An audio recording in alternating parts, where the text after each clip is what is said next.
I love dogs, but you know what I love even more than just regular old dogs? Cowardly pink ones.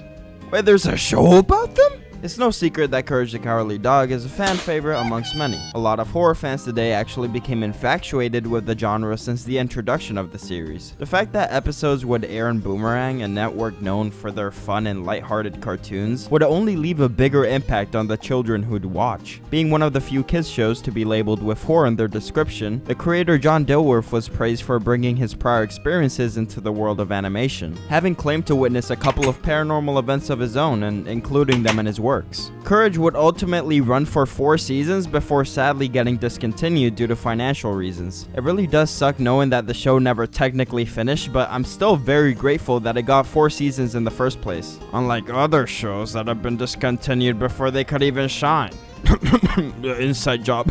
Anyways, sit back, relax, and get ready for a whole lot of courage. Now, to give credit where credit is due, obviously LS Mark does this very popular ranking format, but I have stuff of my own that I like to say. Also, he hasn't covered this show.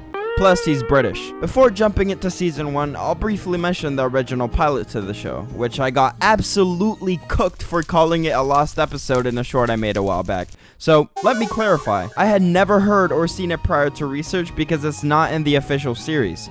Therefore, I called it a lost episode. I had no idea that it was bundled with other Scooby-Doo DVD sets or that it would play sometimes as a special on TV, so I apologize for my mistake there. This special episode, titled The Chicken from Outer Space, was the 7-minute short film that would eventually lead to Courage the Cowardly Dog becoming a fully developed episodic series. That was a mouthful. As I mentioned before, I made a short on it. I don't think it has enough substance or relevance for me to dedicate a whole segment to it, but if you're really interested, feel free to check it out.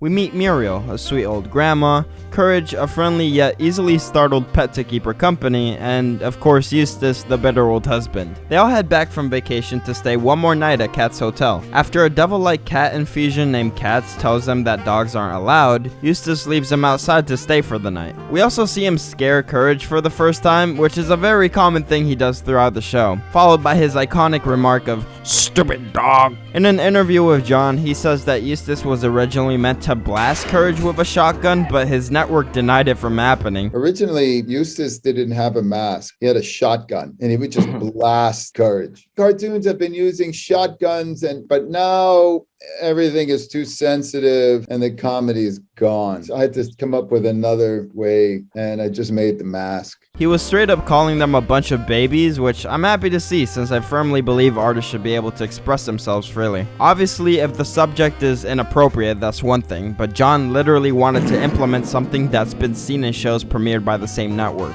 Anyways, it turns out that Katz was using his guests as bait for his spiders, which I'm not sure if they're a pet or a torture method, but either way, they're big and hungry, like Lizzo. Katz wraps Eustace around a spider web as he's asleep, and it's up to Courage to get him back. We get to see Katz tease Courage before attacking him, which is indeed something cats do. Just another small detail that goes to show how much care actually went into these characters. Comedically, Muriel whacks Katz with a net, and that's all it takes to conclude the episode.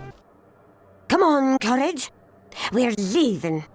The service here stinks. I think as a pilot, it does everything it needs to set the tone. We get to see an accurate representation of everyone's personality, and Katz works as an amazing villain, proving himself to be more than just an evil cat with his playful yet daunting style. Pretty cool episode overall. As for the ranking system, I'll be ranking each one individually, according to the corresponding season.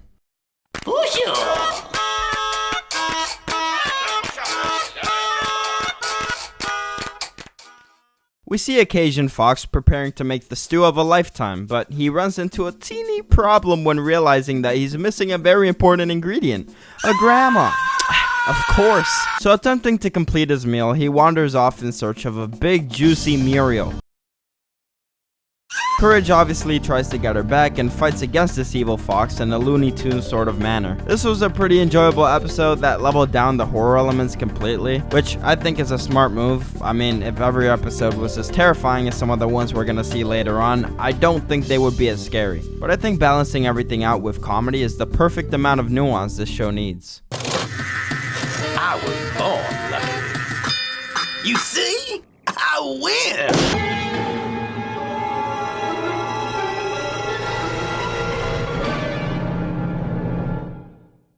A grumpy old man, no, not Eustace, dies before fulfilling his dream of buying the moon. Although his body decays, his shadow still lives on and roams freely, quickly finding joy in terrorizing children and scaring others for fun. Eventually arriving in nowhere, which is the location that Courage and his family live in. Courage quickly takes notice of these strange shadowy figures haunting his home, and so he tries to warn both Eustace and Muriel, but of course is as effective as Candace trying to bust Phineas and Ferb. Nobody believes him. That is until the shadow monster goes after Eustace as well. Courage unintentionally finds out that it weakens by flickering light towards it, which, after pleading for mercy, it reveals to us that it never intended on becoming a monster in the first place. All it really wanted was to become a Hollywood star, and so Courage quite literally advises him to become the shadow of a star in the sky. Yep, that's pretty much it. Also, we're introduced to Courage's computer, who happens to be a reoccurring personality throughout the show, mostly appearing whenever Courage is in need of help. I swear, they need to start trusting this dog more. If I don't see them absolutely f***ing bricks next time Courage starts spazzing out, then I don't know what to tell you. Maybe they deserve getting haunted. But I think this one does a good job at capturing that fear of the dark we all had as kids. You know, seeing a culmination of objects form shadows that weren't real, even though I know for a fact I saw it in the hallway staring right back at me at 3:06 a.m. with red eyes. Yeah, it was a pretty solid episode. Stop already! Huh? I can't take it anymore!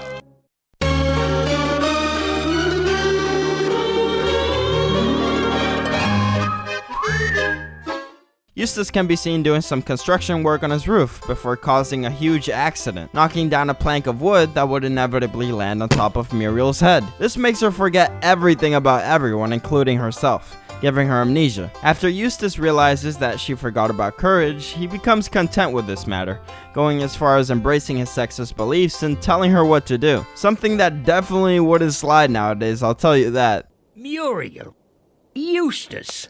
Slave woman. Courage once again seeks out the computer for help and contacts this funny little duck who's a self-proclaimed amnesia specialist. His name is Dr. LeQuack, and despite his LinkedIn profile, his true motives are much more sinister. He actually wants to take advantage of Muriel's memory loss and steal from them, smacking anyone who stands in their way with a giant hammer, ironically giving them amnesia.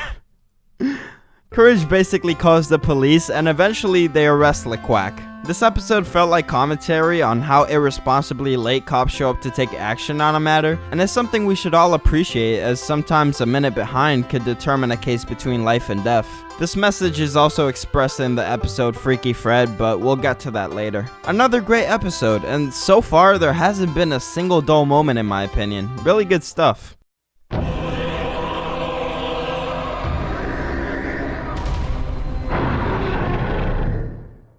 Courage notices a strange figure from outside his window once again. Despite Muriel thinking it's just a raccoon, that dog's been through enough to know something else is going down. And he's right, as the morning news revealed that there's a Bigfoot on the loose, with a special reward for those who manage to catch it, offered by the Nowhere Museum. This gives Eustace all the reasons he needs to go hunt it down, and Courage looks for it in fear of something happening to Muriel. Suddenly, a tiny old lady who looks just like Eustace and sounds like him too. They probably just had the same voice actor, to be honest, but anyways, this lady asks Eustace if he's seen her little boy, to which he crudely responds by slamming the door in her face. Shortly after, inside their kitchen, Courage finds Bigfoot, which by the looks of it seems to be the same size as Muriel, just a lot more hideous looking. Both of them settle their differences with a food fight, until it turns into a Hawaiian dance ceremony? Okay, for those of you who watched my Courage and Scooby-Doo crossover video, I take it all back.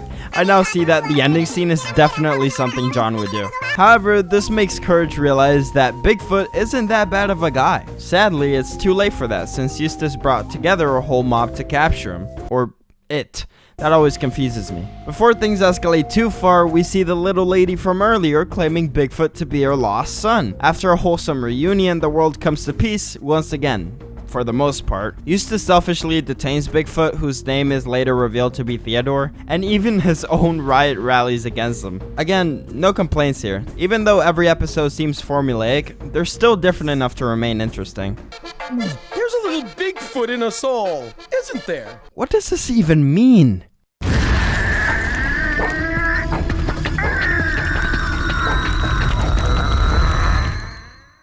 Eustace wants to grow some hair, but he can't because he's a bald f***. Luckily for him, he finds a product that could easily solve that problem. So when Muriel asks him to take Courage out for a haircut, he instead visits his local doctor for an appointment. After a ridiculous testing to ensure if he was qualified for the product or not, surely enough, he was accepted. Although Courage noticed a major side effect on another patient. If you get even remotely pissed off after the product is applied, whatever you're pissed at will explode.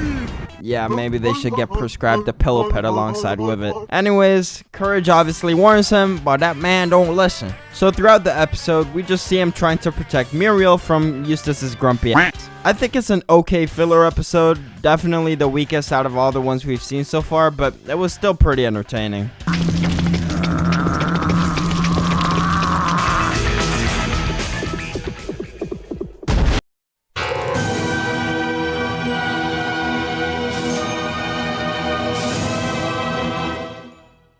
Muriel and Eustace have trouble sleeping in their old mattress, so they decide to get a new one. I have no idea who recommended this mattress store, but they deserve a lifetime penalty. No, lamps. Oh no, I don't like lamps. We've got lamps. We'll send it right over.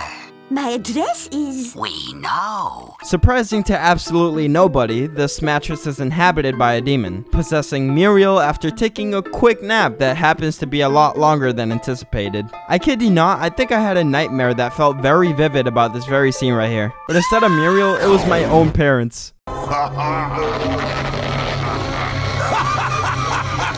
Anyways, they exorcise this demon by performing a goofy ritual, and that's pretty much it. The demon ends up transferring to Eustace's body, and Muriel literally ships him back with a mattress. That was pretty hilarious. The only minor thing I would complain about is the masking for Muriel, as the green color of the demon would sometimes blend in with her regular skin tone. I don't know too much about the animation side of it, but it was pretty distracting at times. With that being said though, I love this one. It has everything I enjoy about Courage, and it's definitely one of the scarier ones. But nothing compared to this next episode, which I'm sure we all know.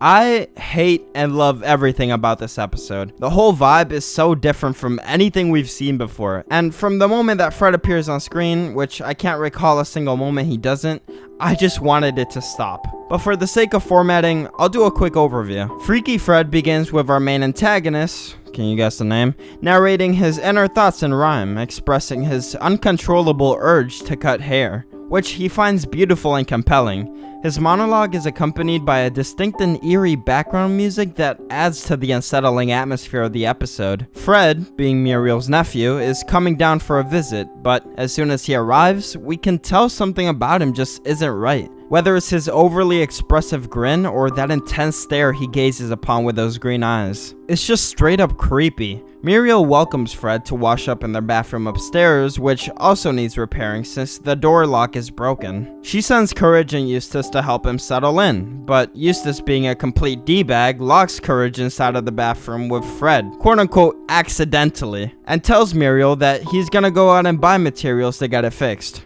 Now look at me in the eyes. Do you really think he did that? No, he didn't.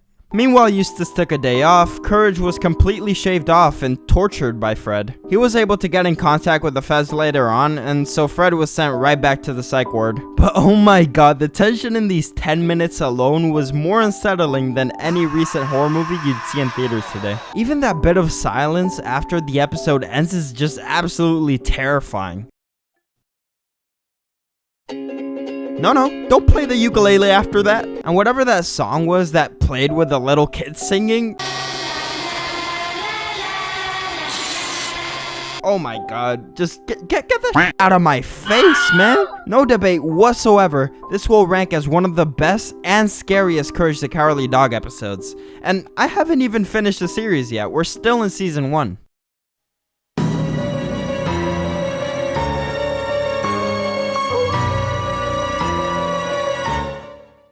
Muriel spends the night planting carrots before getting bit by this so-called weremole, which I'm sure you can piece that one together. Anyways, after visiting the doctor, he's as useful as an appendix, so Muriel gets sent back home with this huge infected hand, obviously concerning Courage. Things only become worse when the blood moon comes out and Muriel turns into some sort of human-like werewolf. Eventually, the computer reveals to Courage that the only remedy to her sickness is a hair from the source. Muriel eats the hair and Courage saves her once again. Also, I'm not one to jump to conclusions, but something seemed awfully stereotypical about this doctor. Yes, I laughed about it, but it's so messed up. That is the worst case of chickenpox I have ever seen. This was a pretty average episode, but it's an unfair comparison following Freaky Fred. It's alright.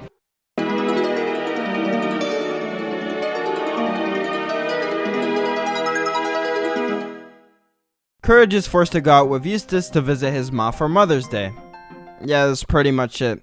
If we're gonna get specific, the whole premise is that his ma likes Courage more than his own son, so Eustace obviously gets jealous and tries to win her over. The funny thing is that every bit of advice given to him was Courage's idea, and all of it backfires terribly. The episode ends with Eustace and his mom bonding over how ugly they both are, finally having that mother and son moment he so desperately wanted. It was pretty nice seeing Eustace finally smile for once without it being due to an act of selfishness or greed. Again, we have another filler episode, obviously made for the tradition, but the quality of the show is so good that I don't even care. I'm starting to think that Courage the Cowardly Dog has 0 bad episodes overall. I'm sorry, Ma. How impolite to wear my hat in the house. Put your hat back on. You look like a billiard ball.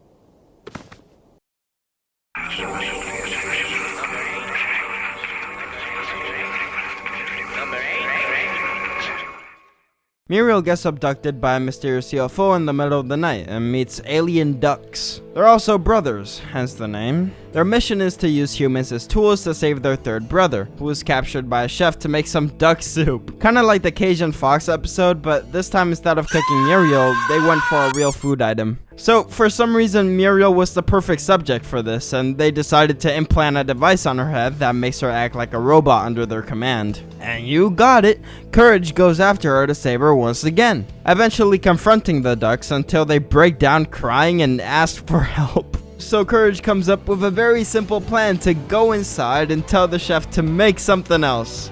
And it works. I don't know. Throughout the episode, there's no real sense of challenge or danger. I mean, Muriel literally got past the gated entrance by simply existing as an old grandma. It's not necessarily a bad thing, but imagine getting invested into a story just for it to end like, oh, but nah, we decided it's all good. They can just get whatever they want in the end.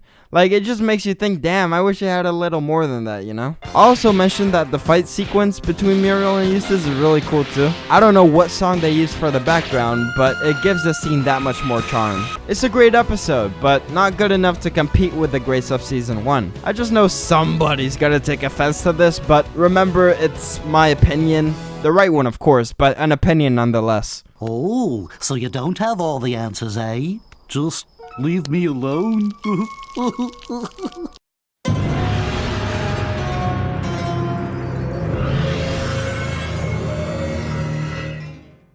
We learn about Eustace's dead brother Horst Baggage. Not horse, Horst.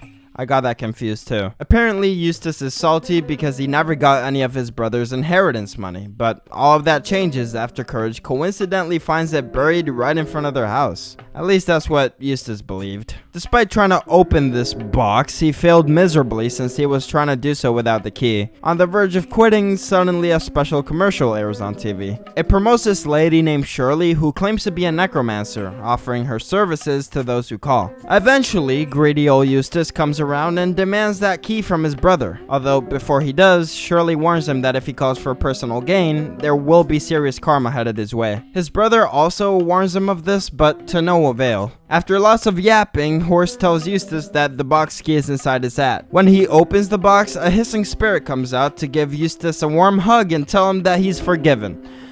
Okay, maybe that's not exactly what happened. Courage fails to free them from the spirit's grip, so he runs to get Shirley, who's then able to set everything back to normal. I wasn't scared at all by this episode, but it's definitely not a miss. Another certified banger.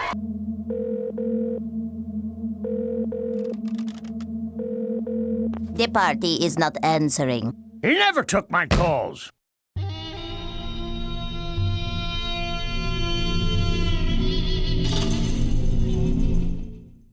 Now, I'm not gonna lie to you, I've heard a lot about this episode. Many people call it the scariest one out of the entire series, but I'm getting ahead of myself. So an ancient slab belonging to King Ramses is stolen from an Egyptian archaeological site and delivered straight to Courage's home. This happens after the original thieves bury the artifact before suffering the wrath of his curse. Eustace finds interest in keeping it only after realizing it's worth $1 million, so thanks to him, the entire family suffers. King Ramses unleashes 3 plagues, the first one being water, nearly drowning everybody, the second one being an annoying song that apparently was sampled by Kanye West. That has no relevance, but I just thought it was funny.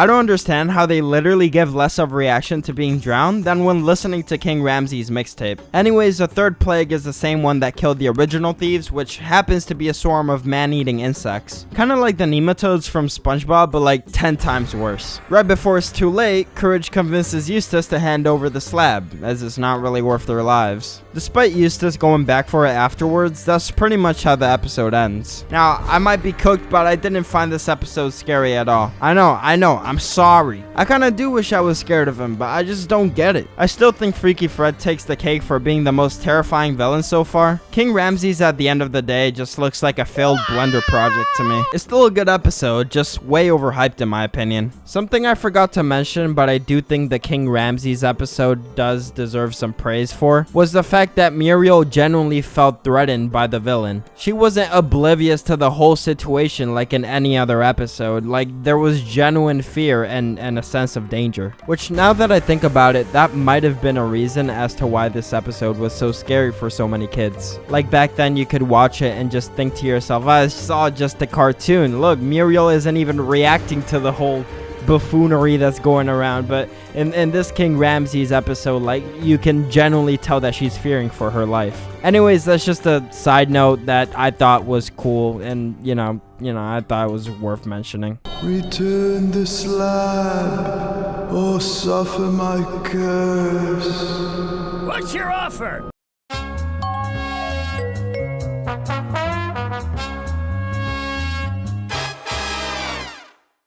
Eustace has a gross foot fungus that gets progressively worse by the minute. After a quick nap, his whole body turns into a foot, eventually birthing these feet people. I seriously don't know a good way to describe them, so I'm just gonna go with that. They pretty much bribe Courage to do stuff for them, otherwise they threaten to hurt Muriel. To solve this problem, Courage's computer asks for a sample of the fungus and later tells him that the only solution is dog spit. I don't know who greenlit this idea, but he must have had some sort of foot fetish, because Courage, I kid you not, spent like 30 full seconds licking this foot. It was absolutely disgusting, and that alone makes me want to rank this episode at the bottom of the list. Looks like you've got a fungus. Don't worry, Eustace. I know some family remedies.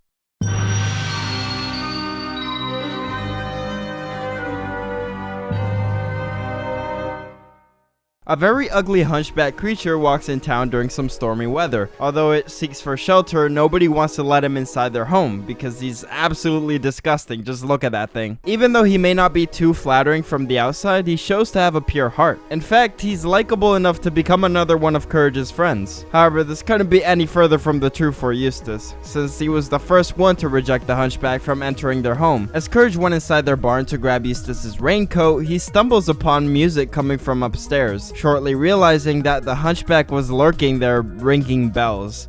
That's not sus. Like, what's up with ugly monsters ringing bells, bruh? Anyways, Courage joins in and plays with this thing. He even brings him or her inside for dinner. Where things go downhill, though, is when Eustace finds out that Mr. Hunchback over here is wearing his raincoat. Eustace gets mad at Courage, and the Hunchback defends him by scaring Eustace with a mask of his own face. That was f***ing genius. Honestly, I think this episode made me laugh the hardest. My favorite moment definitely being the table scene. It was just perfect. It also has a pretty wholesome message for the youth, that being don't judge a book by its cover. Definitely one I would play for the kids. Wait, never mind. You know how you spell ugly? You.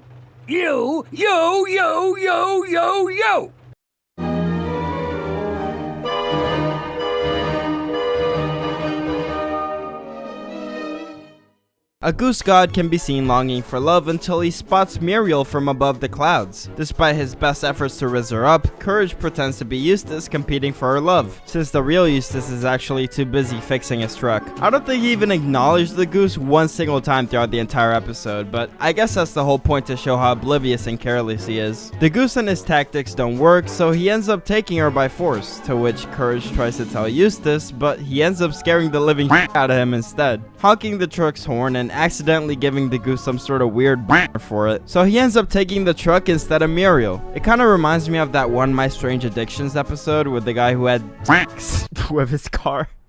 But this time it's a goose. I'm in an intimate relationship with Chase. Actually and emotionally. You're in an intimate relationship with your car. Another funny episode, but it didn't feel all too memorable overall, with only one standout moment that made me audibly laugh, to be honest.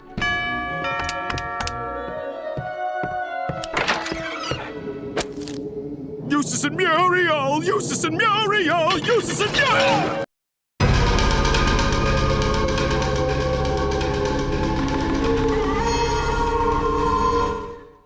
Out on a rainy day, Courage discovers a strange puddle, realizing that the reflection on the other end wasn't him. Instead, he sees a creepy green lady with red eyes, who's apparently a queen of this said puddle. We later see her true intentions, attempting to seduce Eustace in order to lure him inside her kingdom and, well, eat him afterwards. Courage sees how heartbroken Muriel is after noticing Eustace's disappearance, taking it upon himself to enter the puddle and save Eustace from this evil queen. I'm not gonna lie, some moments had me facepalming. Like, I don't know why this dog tried going through the gate when literally any other area was an open space. He could have saved so much time if he just went around it, like seriously. But hey, plot convenience. I do think in theory this concept is pretty terrifying. Like, just imagine getting dragged down a puddle by an evil creature. That doesn't sound very fun now, does it? And also, the bathtub scene was definitely reminiscent of A Nightmare on Elm Street with Freddy Krueger.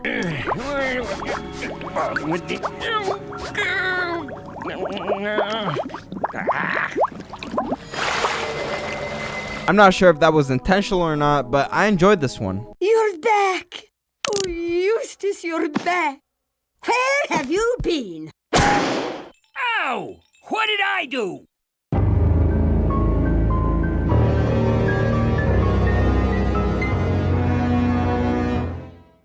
A famous movie director, who's really just a disguised zombie, introduces himself to the Courage family, telling them that he's interested in shooting a film inside their home. Now, I'm genuinely convinced that they must be stupid or something. The only smart one is Courage, because there's no universe where a regular human being looks this f***ed. But anyways, this episode pretty much just follows all the tropes we see in movies where they shoot movies. Lines such as, "Wow, these special effects are crazy," and in reality it's just like some other shit happening in real life. It's a little overdone, but to give this episode credit, it was released back in 2000, so maybe it was less of a trope then? I don't know. Still enjoyable though. The twist pretty much was that Courage rewrote the script to send the zombies back home and they just listened. Courage still doesn't have any bad episodes, but this one wasn't any special in my opinion. Great effects!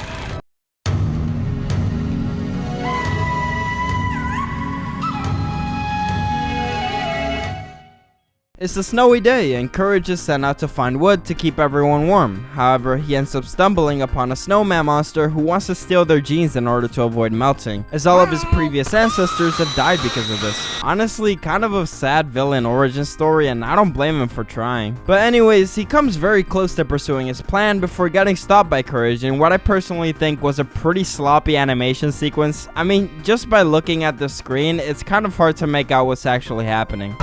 Dog, prepare to meet your doom! It's an okay episode, even though I was left with more questions than answers. Like, why were they staying inside of an igloo in the first place? Was it that cold that their entire home turned into one, or were they just vacationing far from home? I guess we'll never know.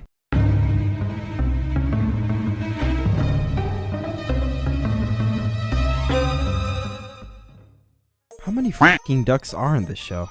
What the dog doing? Courage rescues a tiny egg from their backyard and brings it home. Eustace makes it for breakfast and nearly eats it. But right after the egg is hatched, a tiny baby black duck comes out, mistaking Eustace for his mama. So throughout the episode, we see this duck become super overprotective over Eustace, wanting to eliminate everyone else in his life, especially Muriel. Going as far as attempting to send her off to the moon on some Despicable Me type shit. Also, ain't no way this wasn't on purpose. They knew damn well what they were doing with this scene.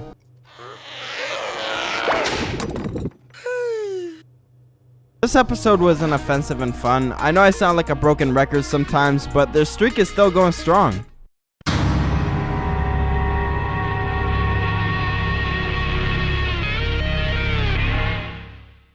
Muriel's sick, so she's unable to provide food for Eustace, since he's a well-established asshole. He goes out to buy some food for himself, also dragging Courage along with him. They end up in the stranded diner called Burgers Really Cheap. Well, that's marketable. Anyways, Courage gets a bad feeling about the owner, quickly realizing that he's up to no good after seeing one of their customers' faces on a patty. Yep, the customers themselves are the meals, is what Courage believes, but we later find out that they just sculpt their faces onto patties for some weird reason. So throughout the whole thing, we see Courage trying to avoid the owners because of this miscommunication. I swear, I can recall this episode almost perfectly from when I saw it as a kid. It was kind of a weird deja vu moment stumbling upon it. I did enjoy it though, despite Eustace being an unbearable character sometimes. But I think without his unlikable personality, the show would really miss it.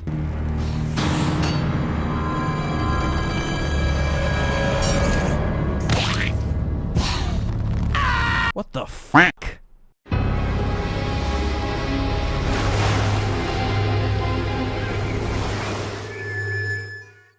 The Courage family is going on a cruise, a very empty one at that. Like seriously, I couldn't spot a single person besides the crew leaders. But pretty much Courage gets seasick and throws up all over the whatever that's called. I mean, why couldn't he just throw up in the ocean? This whole episode would have literally been avoided. But regardless, he ends up causing a blockage to the engine. It goes downhill and they hit an iceberg. You would think realistically they died, but they were just washed to shore on some stranded island. Once again reuniting with our friend Katz from episode 1. Just kidding, he a bitch. He welcomes them to the island as a host, convincing them that they're staying at a 5-star resort. I know it's a cartoon, but god damn, how stupid are these two? After everything they've been through, really? Katz leads them towards a spa, I guess ran by Jimmy Neutron, because they turn into random objects. Like Eustace turns into a crane and Muriel turns into a washing machine. Courage had to stay outside because Katz put up a sign against dogs, so you may be wondering, why the f did these two turn into those things? Why, to battle themselves to death, of course. I just don't understand how Eustace was so willing to end his wife. But Courage basically stops them by going into the spa himself and conveniently turning into a helicopter to save Muriel. I'm just gonna say, I feel like the writers were high as f for this one. It was an interesting episode with lots of turns and twists.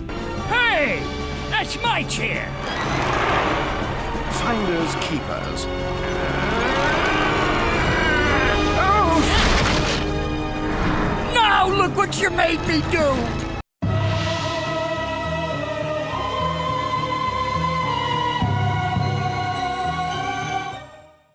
The chicken from outer space is back, this time looking like a KFC special. He obviously wants revenge for what Courage did to him, and his grand idea is to decapitate him and have his head on a chicken's body. I know that sounds kind of morbid, but his weapon of choice is a plunger, so don't worry, we're still keeping it PG. The chicken holds Muriel for ransom since she's the dearest thing to Courage's heart, and so he runs off in panic, attempting to wake up Eustace for help. I don't know if he's ever met the guy, but I don't think that would be anybody's best bet. Anyways, Eustace gets decapitated instead, and something I was confused about when watching this episode was the fact that the chicken and Eustace shared the same body, so I didn't really know who was in control here, especially since Eustace seemed to enjoy the process so much. However, eventually Courage defeats both Eustace and the chicken, who again are the same person at this point, by tricking them into launching a rocket towards themselves. You know what I just thought about? Muriel was so upset in episode 17 when Eustace disappeared because of the Black Puddle Queen, but the thing is, Eustace literally dies at the end of every every single episode, and she doesn't even care. Although if she did care, the constant crying would probably get annoying and be too real anyways, so maybe it's best to keep him the butt of the joke. I think this was the perfect follow-up to the original pilot, to be honest. I also enjoyed Eustace getting blown up in the chicken's body a little too much. I think there's something wrong with me. Stupid dog.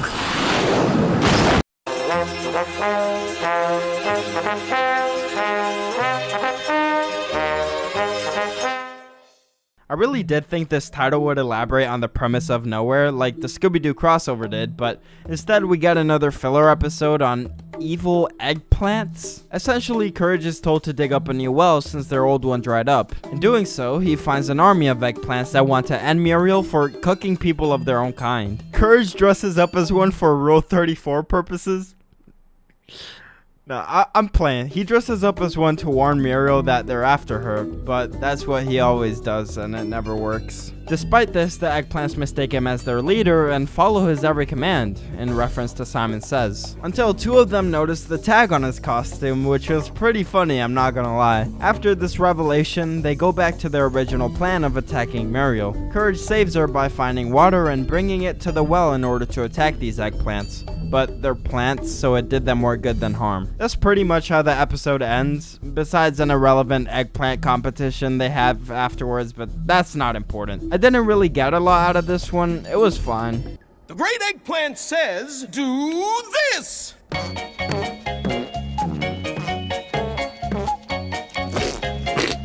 God, make it stop.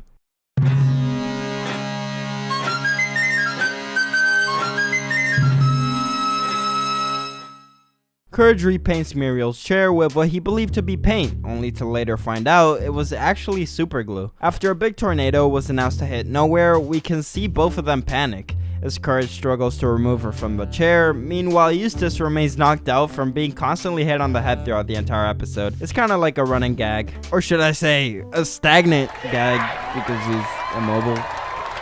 Alright. The tornado does end up taking Muriel and strangely de-aging her into a baby. We get some pretty funny sequences with Courage acting as a motherly figure, but besides that, he's just annoyed most of the time. So he goes back to the computer for advice, and apparently the only way to get her back to normal is by throwing her into a tornado that spins the opposite direction. That's fucking wild. So he books a flight to the south in order to restore her age. Is that a private jet? Holy shit, Courage got bands. He ejects her into the storm and everything is fine again. I mean, the house is practically gone, but thank God the TV still works. You won't be surprised to hear I have nothing bad to say about this one either, besides some logical fallacies, but it's a cartoon, nobody cares. I hope this works!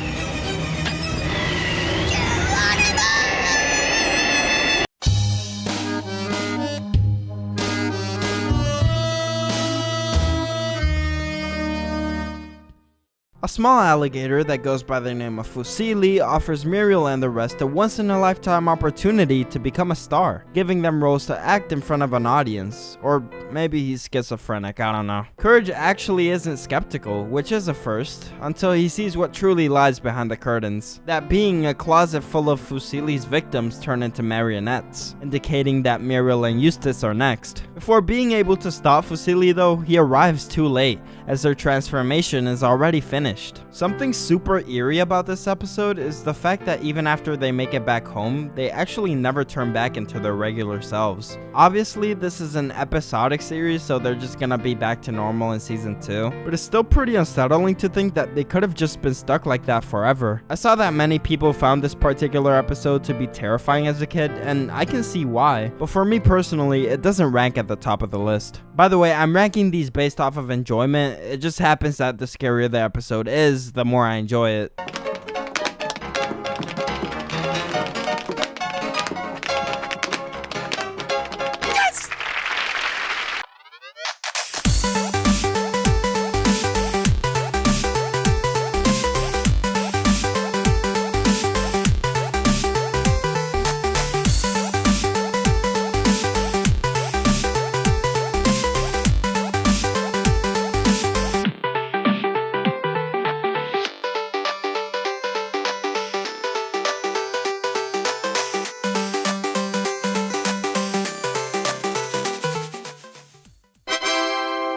Sadly, after season 1, a lot had changed with the cast. Lionel Wilson had to quit voicing Eustace due to illness, and Marty Grabstein, who's the voice of Courage, had to take a step back since Cartoon Network thought he spoke too much. I really don't like the fact that they did this. Courage talking didn't take away from his character in my opinion. If anything, I think it enhanced his charisma. Also, kind of a side note, but I just love whenever he squeaks out his little yes.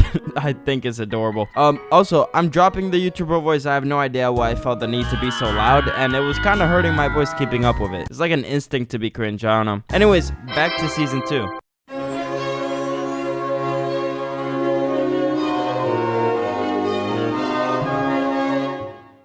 Muriel gets a package delivered with an unexpected surprise inside, receiving 3 seeds alongside her new kitchen curtains. This ends up being a giant magical tree that is able to grant wishes. I'm not sure if this means anything, but we only get to see 3 wishes throughout the entire episode, meaning that it is possible that each seed represents a singular wish. I might just be yapping though, who knows. So Courage falls in love with this tree and protects it from Eustace, who wants to cut it down for stealing his role as the provider. Which is a relief, because if this tree was evil, I'd likely have another sleepless night. It's a great episode that is also remembered by many fans of the show. If you will bend and tell me that you love me.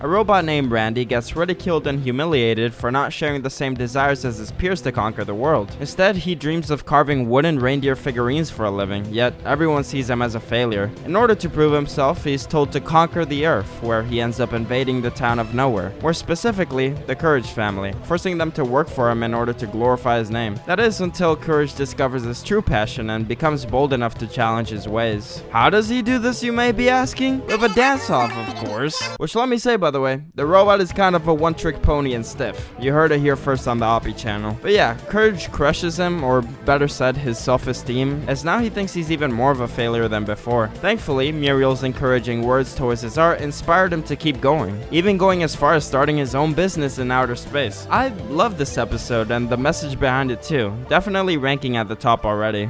He hit me! It's all his fault! Get back to work! Make me!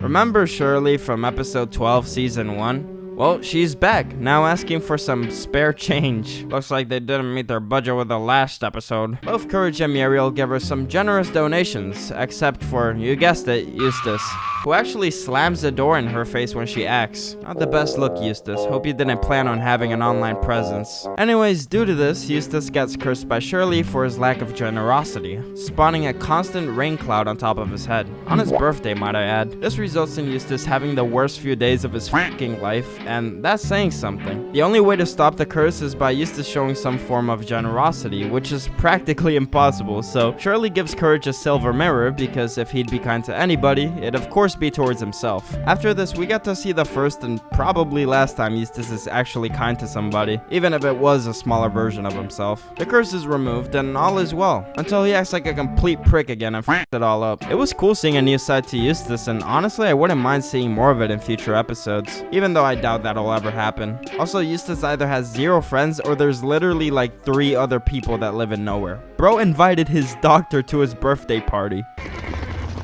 He's getting my popcorn soggy. I'm complaining to the manager.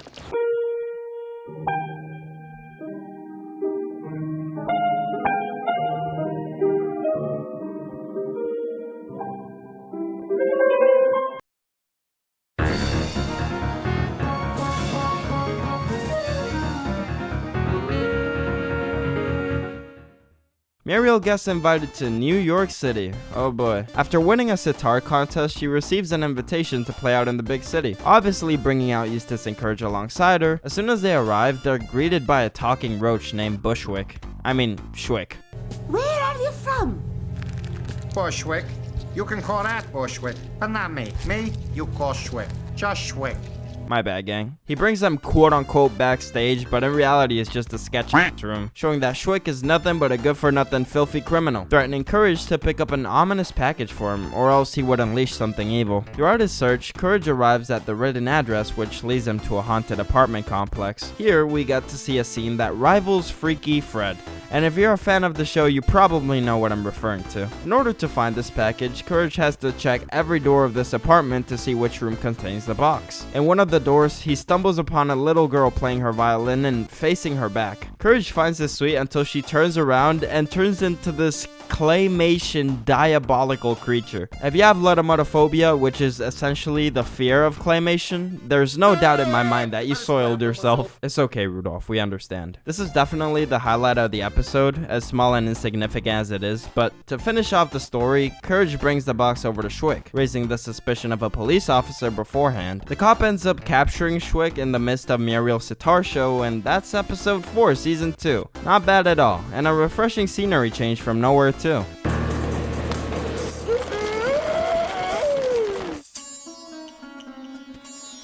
Briefs. Boxes. Briefs! Boxes. Briefs! Boxes.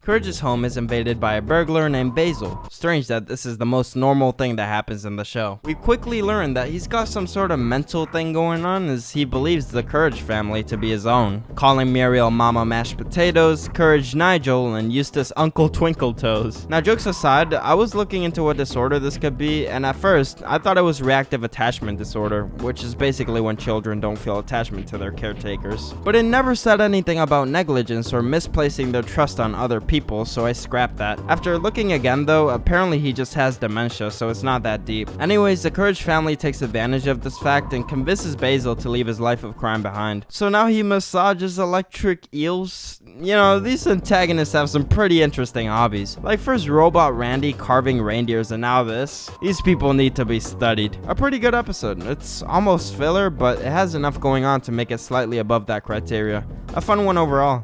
I'm saying no more crime. What? Nigel, you want to do another job, don't you? Uncle Twinkle Toes, you're out too?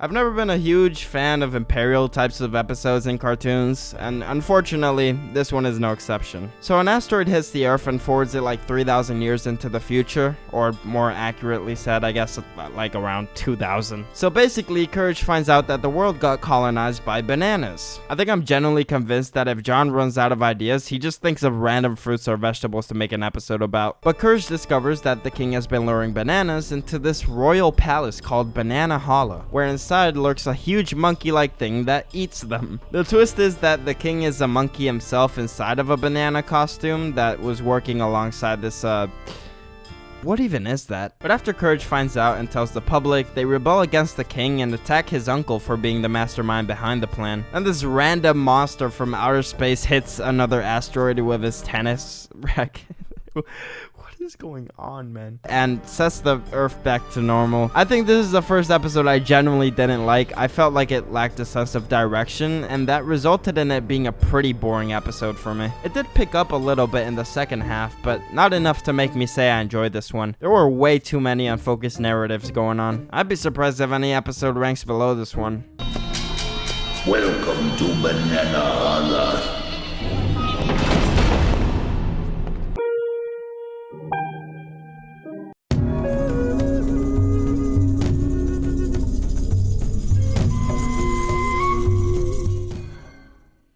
Archaeologist Professor Firth awakens a mummy with a cursed past, who informs the Courage family that it seeks revenge and is headed their way. The reason it seeks revenge is because in a past life, he used to bake cookies for a princess until a middleman, who brought the cookies to her, was caught selling them on the side for profit. But before he could tell the princess, the middleman beat him to it and lied to her, getting the baker essentially tortured and mummified. I swear, I had to rewind this explanation like 3 times because I kept spacing out. My question is, what the hell does the Courage family have to do do with it, bruh? Oh wait, I know, plot purposes. Anyways, to fix this curse, they have to reenact the events that took place and basically change the past, serving justice to the mummy who had been wronged before. If you couldn't tell by my synopsis, I wasn't thrilled by this one either. I was just bored like the last one. I hope they pick up the pace, cause I'm starting to think maybe not every episode is a bang. This was probably gonna rank above 1000 Years of Courage.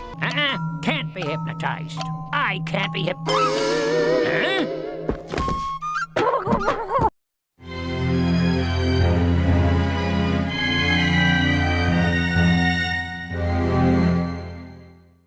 Courage digs up a government-kept stone that has the ability to turn people invisible. Oblivious to this fact, he gives it to Muriel, so she wears it as a necklace, resulting in her slowly fading away until she's completely gone. Courage calls Dr. Vindaloo for help, who I don't mention very often since he's known for being a quick gag and a pointless doctor, but he actually does have some significance in this episode, which definitely took me by surprise. He asks Courage to bring him the stone so he can take a look at it, but before Courage does, the government agents quickly find out about this and invade their home in an attempt to get the stone back, essentially taking away Muriel and interrogating her for the stone. Meanwhile, Eustace and Dr. Vindaloo both work on finding a remedy for Muriel, which ultimately ends up being dog food. So Courage finds Muriel and throws her a can of his own food to bring her back to normal. They had also given Eustace the invisible gem to try different antidote possibilities with, and one of the segments included Dr. Vindaloo hitting Eustace with a whale. The thing is that it actually worked for a few seconds, but it was disregarded completely. That was slightly frustrating. Like, look, just shed whale skin cells onto Muriel or something. But it was just a bit. Anyways, I'm glad that this one was more entertaining than the previous ones. I was kind of getting worried that there would be a decline in quality after episode 6, but we're back in business. This wasn't an outstanding episode by any means, but at least I wasn't bored.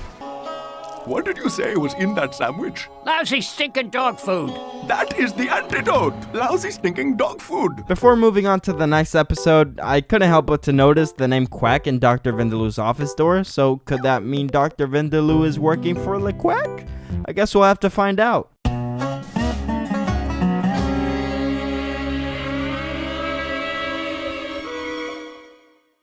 I was not expecting this one to creep me out as much as it did, but after a steep slump, this episode finally woke me up again. So we're introduced to Dr. Gerbil, who you could probably guess is a gerbil.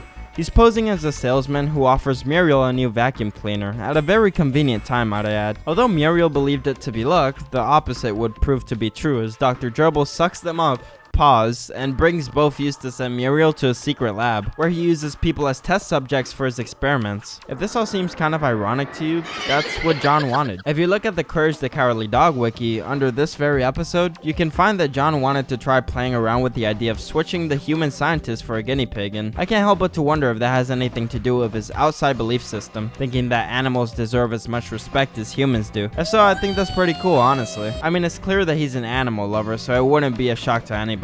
Anyways, that was a big side tangent. So Courage goes after him in an attempt to get them back, and this chase scene genuinely gave me chills. There were zero sound effects, having all the sound drowned out by this haunting music that made everything feel so much more unnerving. Honestly, an incredibly smart move from the team's behalf. Not only did they probably save tons of money on sound design, but they also managed to create a uniquely terrifying scene because of it. So Courage tricks Dr. Gerbil into falling down a waterfall, meanwhile he safely escapes using the vacuum to his advantage. How can a vacuum do that? I don't know, don't ask me. The song that played in parody of It's a Small World, which took place on a boat ride before he got to Dr. Gerbil's lab, was also pretty unsettling. Something about children singing just doesn't sit right with me. I know I said a lot about what I think in regards to the episode and not a lot about the synopsis of the episode itself, but this one's an underrated pick and you should definitely watch it for yourself. It's actually amazing.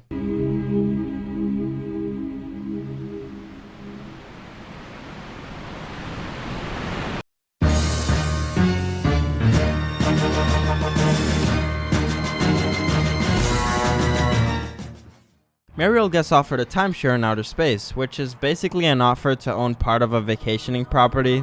Just putting that out there in case you don't know. That way, whenever you travel there, you could stay for a cheaper price in exchange for some occasional fees. Anyways, Muriel accepts the offer and heads over to outer space with her family. Turns out, this wasn't a timeshare, but instead a government mission to save the sun from dying. Unless the resort is the sun, but that would be a tad bit impractical, don't you think? So during the mission, Muriel gets infected by a space parasite that I believe intruded her body through the ass, which is an interesting choice, but nonetheless, this parasite ends up taking control of Muriel in hopes of sabotaging the mission. Now it's up to Courage to remove the parasite and save the sun from dying, which he does by changing this supposed light bulb that gives the sun energy. I thought this one was pretty fun as well. There's no such thing as a cartoon without an obligatory space episode, but honestly, I didn't mind it. It'll probably rank somewhere in between the list.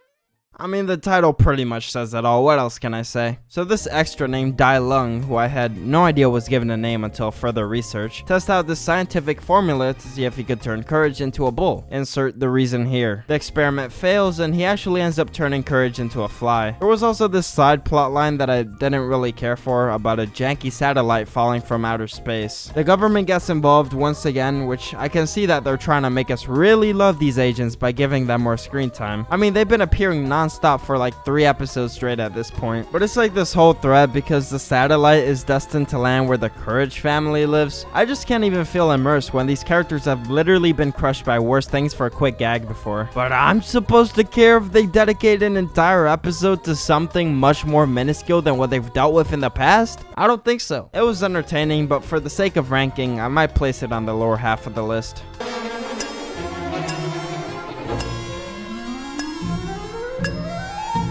I don't know why I'm doing this, but I like it.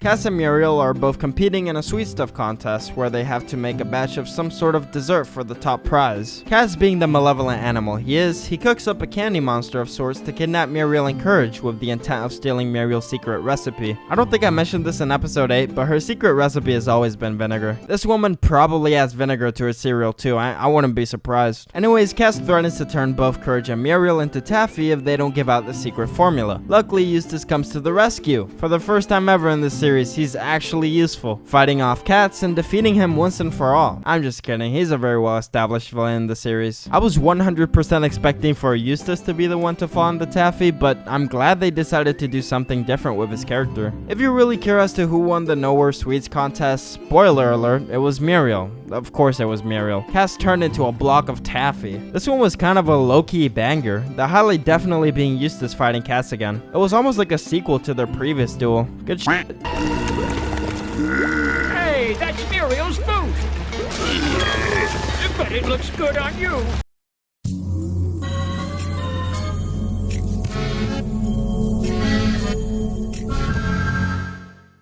Eustace is eager to see if he wins the lottery, as the results are about to be announced on TV. However, Dr. LeQuack interrupts by disguising as a TV repairman and comically cutting their antenna in half. He does this to manipulate the channels and hypnotize both Eustace and Muriel into stealing lottery money for his own personal gain, failing to do so after Courage throws the money away before it could even reach him. The ending consisted of Eustace winning the lottery, but obviously all the money was discarded, so he didn't really win shit. It was pretty funny. This episode was enjoyable, but nothing super interesting really happened. Just another one of those Eustace is greedy, so let's not give him the money type of episodes. Dr. LeQuack is also cool, but I can't help but to feel that something is missing from his character. I just don't fully connect with him yet. At least Cass gives you a broader sense of danger, but Dr. LeQuack is just a duck that wants money and would reach extreme heights to get it. There's just not much to him. Pretty okay episode overall.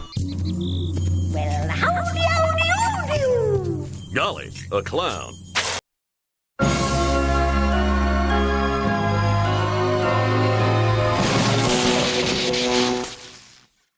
So Courage is writing memoirs on his old computer, the same one he goes to for help whenever there's trouble. Like for instance, some sort of crazy middle-aged man with a hair fetish trying to shave you clean. Just for reference. Anyways, the computer believes that Courage has it easy and that it can do way better living without fear. It manages to exchange bodies with Muriel and partake in a bunch of extreme activities, potentially life-threatening might I add. After nearly getting Muriel killed by a power plant, it decides to quit being a human, returning to its original computer self. If you're not paying close attention, it's pretty easy to forget what's even happening throughout the episode. I'm not going to fault the scriptwriters for its out there concept, but something about this whole thing just felt kind of awkward to follow along to. It's an alright episode, probably ranking somewhere close to 1000 Years of Courage. I generally can't find a good quotable moment, so Creamy, I'll leave this one up to you. Omega dames going skiing. Off the top of the Empire State Building and into a sewer.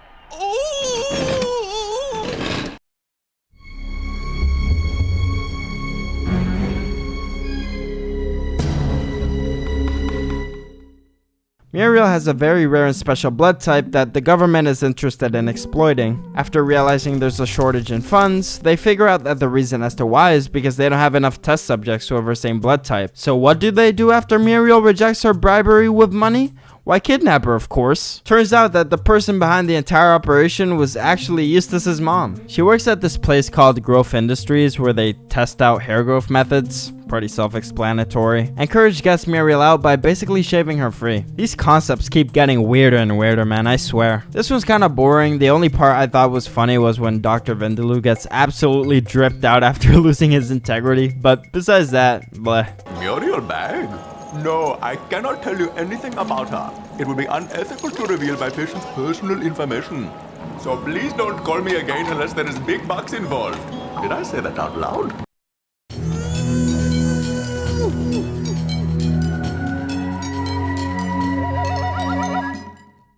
Eustace learns on TV that his deceased brother's head is worth a shit ton of money. Selfishly keeping this a secret from Muriel and Courage, he convinces them that they're going on a vacation, when in reality he's just in search of this golden hat, going through the depths of a ruin and dragging everyone else along with him. Which kind of confused me because he's gone on vacations by himself before, so if he really wanted to keep everyone out of it, I'm sure he could have. Anyways, before entering this place, there was a big sign warning those who are greedy to stay away from these caves, as they are not welcomed. Me personally, I would have turned right back around with this man's greedy ass dragging me there, but no, they went inside regardless, and of course, they suffered the consequences, ultimately getting captured by monks that protect the temple and having to survive their ritualistic sacrifice. Now here's what I don't get. Courage buys each guardian an expensive coat to show his generosity, so that means Courage is either secretly rich or keeping the money away from Eustace, cause why would he risk his life for a hat when they're already balling at home? Point is, I don't know where this dog gets his dough from, but I really enjoyed watching this one. It felt like a nice change of pace. The claymation golem also looks really good, and in my opinion, way better than King Ramses' 3D model. I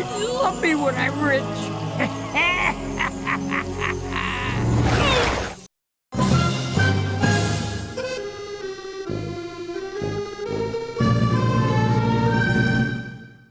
For all my folks with thalassophobia, you might want to sit this one out. I'm kidding, please don't leave, I love you. Yes, you, guy with the white shirt watching this on the toilet named Liam. Anyways, the episode begins with Muriel watching some TV while folding clothes. Suddenly, a commercial airs promoting a fishing trip on a captain's boat, which Eustace is convinced to go after it's stated that the first 3 passengers board for free. However, this fishing trip quickly turns into a nightmare fuel as the catch ain't no regular fish. Instead, the captain, who's named Sharky, breaks the news to inform them that he's on the lookout for a giant sea serpent. Apparently, this evil serpent turned out to be harmless as it was only looking for people to hear her sing because, you know, obviously that's what serpents do. By the way, the serpent's name is Carmen.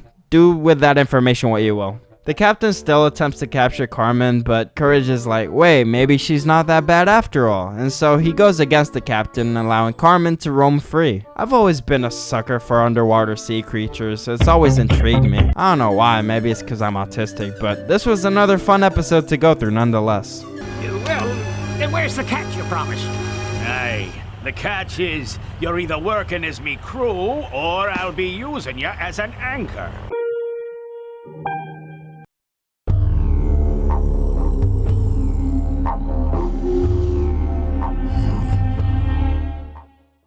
Courage accidentally digs up an ancient bone belonging to a giant kangaroo monster that lived a long time ago. When Eustace finds out, he auctions them for tons of money. Now, notice how I said them? Yeah, I meant to say they found the entire fossil.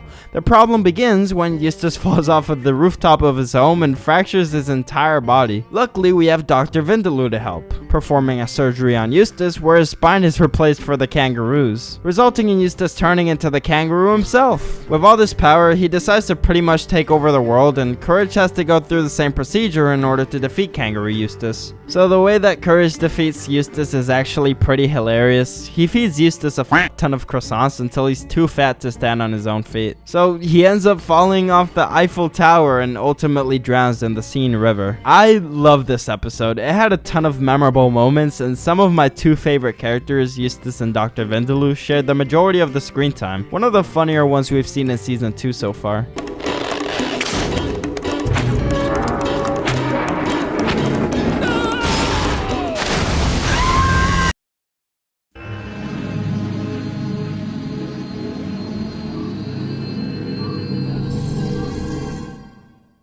Oh my god, I almost forgot this was a horror series. So Courage spots an asteroid crashing right in front of their house. After being greeted by a mysterious figure that shows up on their doorstep, we can tell it's probably not a human by its dialect. Anyways, this alien didn't just randomly land in nowhere. It seeks kindness from other people to feed its master. I'm talking in a literal sense, by the way. So this alien sticks his tentacles up Muriel's nose and steals all of her kindness, leaving her to be a bitter old lady just like Eustace. In order to restore Muriel's stolen kindness, Courage splashes the alien with some of her liquid. Whoa, big pause. And that forces the alien to kind of stop being an asshole and just let them be free. Muriel's nice again, and Eustace is mad because he lost the love of his life. I know from the summary it probably didn't sound too scary, but trust me when I say, it was actually pretty unsettling. This episode seemed like it could fit right in season 1. I mean, call me crazy, but I think even the art style seemed reminiscent of the older episodes. This one's definitely up there. I'm hungry. Me too. Cook me dinner. Me too. Stupid dog. Me too.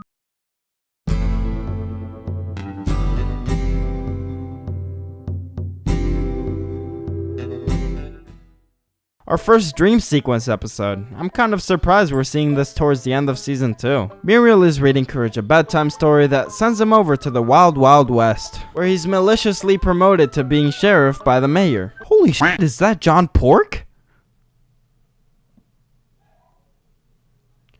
We come to find out that the only reason he was promoted in the first place was so he could face off the town's biggest threat called the Whip, who's really just a green version of Eustace. The story goes that he was defeated in the past but rose from the dead to seek his revenge. Or money. Muriel, who's named Minnie in this dream, tells Courage all about the Whip and his evil doings. Despite him wanting to forcefully take Minnie away, Courage contracts an Air Force worker to drop a piano on his head, as we always do in good old cartoon fashion. I'm usually not a big fan of dream sequence episodes besides SpongeBob, but this one had me thoroughly entertained. What more can I say?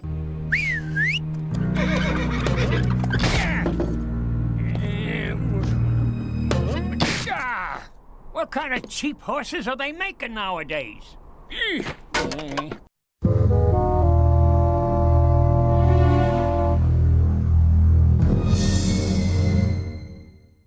While Courage and the gang come back from buying groceries, Eustace accidentally hits a weevil on the road. As an act of courtesy, Muriel invites him inside for dinner. Jeeves Weevil, which is the name of the bug, impresses everyone with his serviceable and kind personality. Turns out, it came at a price since he's actually a blood-sucking monster attempting to kill everyone in the household. Despite Eustace being a lost cause, Courage manages to save Muriel by taking the weevil's mouth and essentially forcing him to suck his own blood. Which, if you think about it, that should have no effect on him whatsoever. Like, the blood is just cycling back to his system, right? I don't know anymore, man. This was another good episode with some unsettling moments as well. I'm glad they're bringing back the horror elements that really make the show shine. You call an exterminator?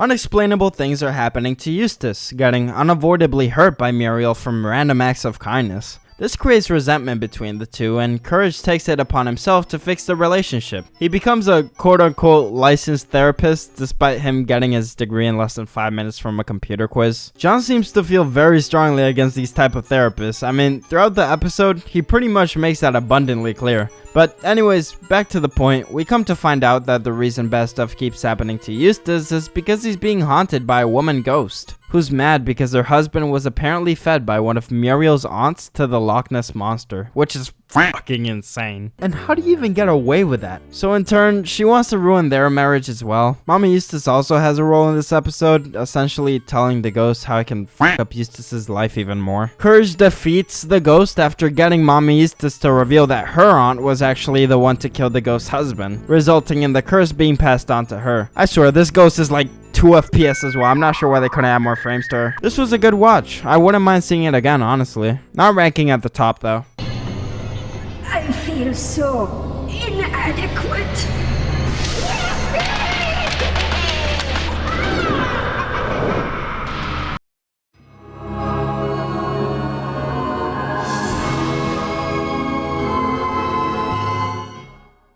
Okay, I think I have a new favorite. I should have known what I was in for as soon as I saw this one listed as one of the most disturbing Courage episodes, and I can definitely confirm the vibe portrayed here was not very welcoming to kids at all. So here's the basic premise. Muriel and the Courage family attempt to revive a wilting flower. She does this by reading a prayer and hopes to restore its life. Unfortunately for them, it seems like they've been unable to grow anything for a really long time now. Eustace gets impatient and claims that he's done trying. Shortly after, they suffer the wrath of a poltergeist, and the ghost behind it is a floating head. The same one we see on the intro to every episode, by the way. Wow. He's called the Spirit of Harvest Moon, which you're crazy if you believe I'm going to repeat that more than once. But apparently this ghost wants to evict the Courage family from their own home for being unable to grow crops, continuously uttering the words over and over again in a haunting voice. It's only until Courage is finally able to bring the flower back to life and the curse is uplifted. I guess Eustace's sweat was the remedy all along. This has to be the perfect Courage episode, maybe the best one I've seen so far. I'd also like to think that Eustace showing genuine happiness when he sees the flower bloom again shows a sign of personal growth, but then I remembered it's an episodic cartoon and that word doesn't exist. He also just wanted to sell it for money in the end, so that whole point just went to shit. What? Who said that? Muriel! Muriel!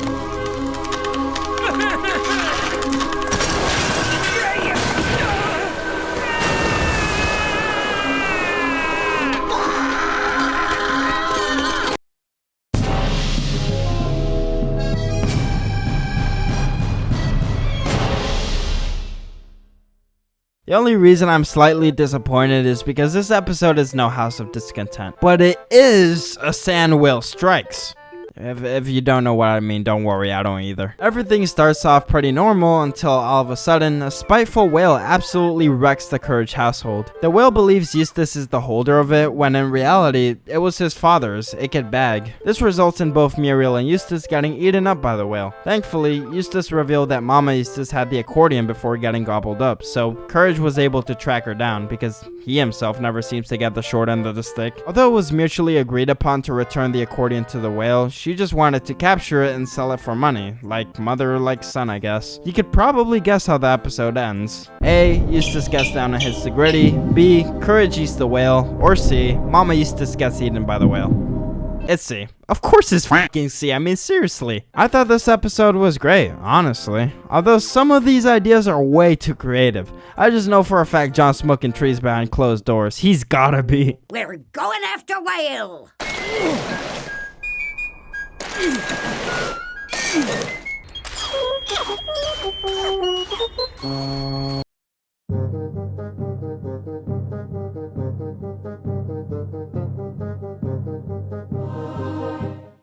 This season 2 finale happens to be a 20-minute long Courage special. It features Dr. Zalos as the main antagonist, which I honestly thought Dr. Vindaloo was the only medic in Nowhere, but I guess I was wrong. Anyways, this Dr. Zalos guy proposes to sell his grand invention for $33 billion to the mayor. The invention being a cannonball that releases cannonballs of sadness, making people miserable if they get hit. Of course, they laugh at his face thinking it's the worst idea they've ever heard, but like a true villain, he conquers the world and gets the bag. Since the Courage family lives in the middle of nowhere, they manage to slip through the cracks and avoid getting hit. So let's have a peek at what they're up to, shall we? Courage and Muriel are inside the kitchen baking happy plums, a dessert so good that it can make anyone happy. Side note, I found someone online who shared the recipe for these, 1.2k likes, and I'll try to make them myself. Meanwhile, they're busy working in the kitchen. Eustace complains about the newspaper not arriving on time. In a moment of frustration, he decides to go look for it himself. Stumbling upon Zalos' tower, Eustace makes his presence known and becomes a target, leading Zalos and his henchman Rat directly towards the rest of the family. Despite the cannonball having zero effect on Eustace since he's already a grumpy fuck,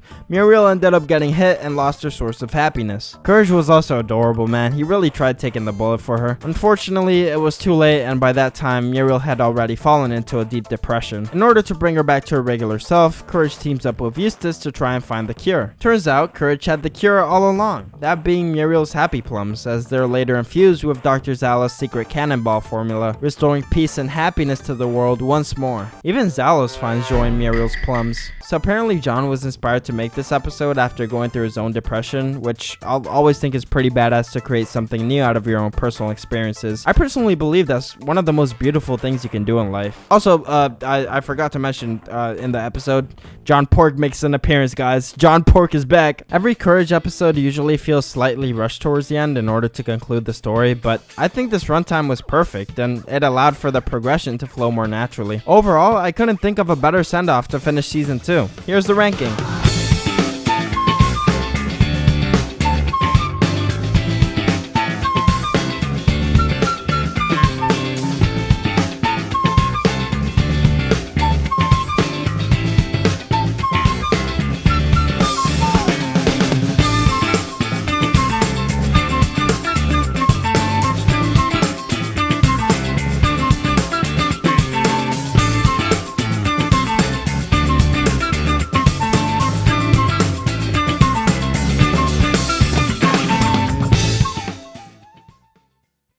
Season 3, baby, let's go!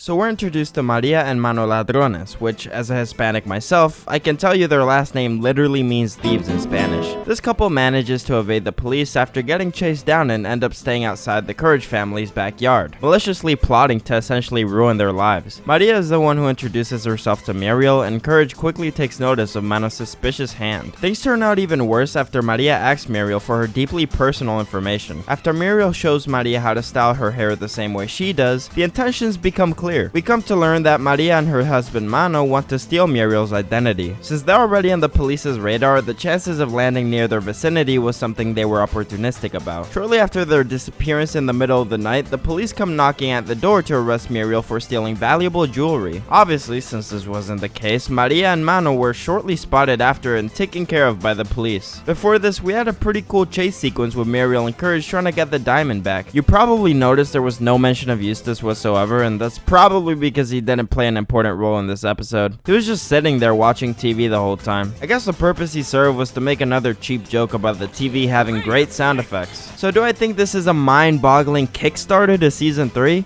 Absolutely not. But it was a regular Courage episode with Spanish people being represented. Sure, maybe they were painted as convicted felons, but I'll take what I can get.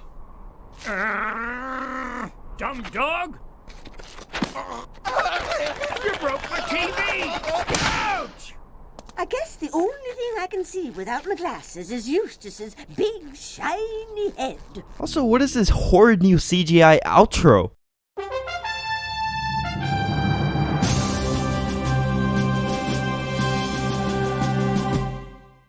God, not another Coliseum episode, is what I initially thought until I realized my heartstrings were attached to it. This episode is simply heartbreaking. Here's what went down. So Courage, doing his regular dog activities, is approached by Dai Lung, which I don't blame you if you can't recall who he is, but he's the Chinese guy that hates Courage for no reason. Believing that Courage is useless, he builds a mechanical dog to prove his point. It's only until Eustace and Muriel fall in love with this robot version of Courage that he rightfully gets mad and challenges it to a battle. Now Courage absolutely got his ass beat. I swear, I could barely watch. It was terrible. I felt like I was watching one of those prolonged and gruesome Family Guy clips. Eventually, Courage did win by wearing out the robot with his persistence. And it's a nice message for the kids too. It teaches them to stay strong and keep going even when times are tough. This episode was a hard watch, but for all of the right reasons. Already getting a good score in my ranking system.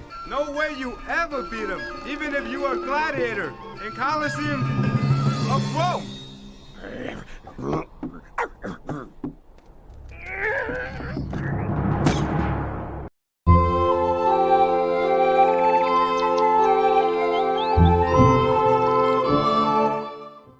Courage and the gang goes out camping. Meanwhile, Eustace is watching TV with a power plant hooked up. Courage and Muriel spend the night telling spooky stories.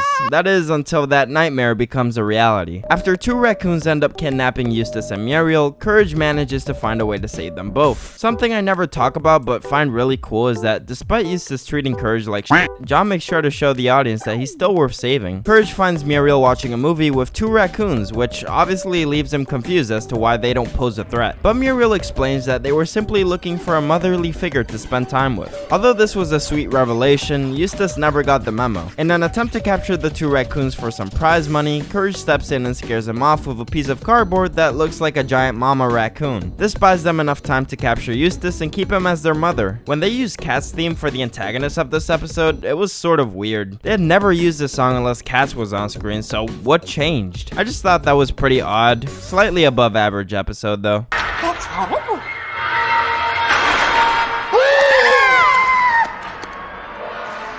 Would you like some popcorn?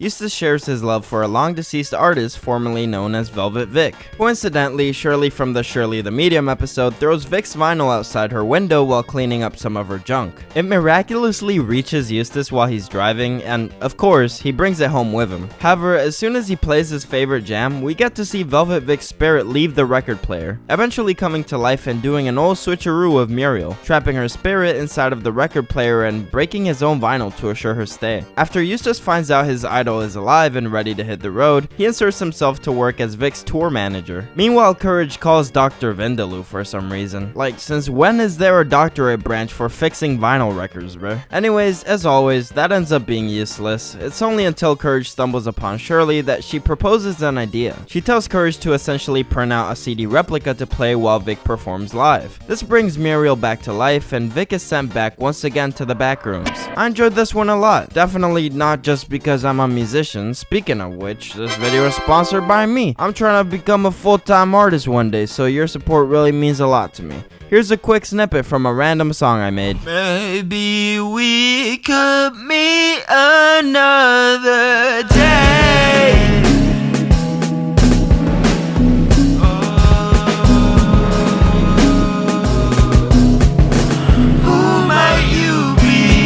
There's a link in the description for my music channel and music stuff. Alright, that's it. Thanks.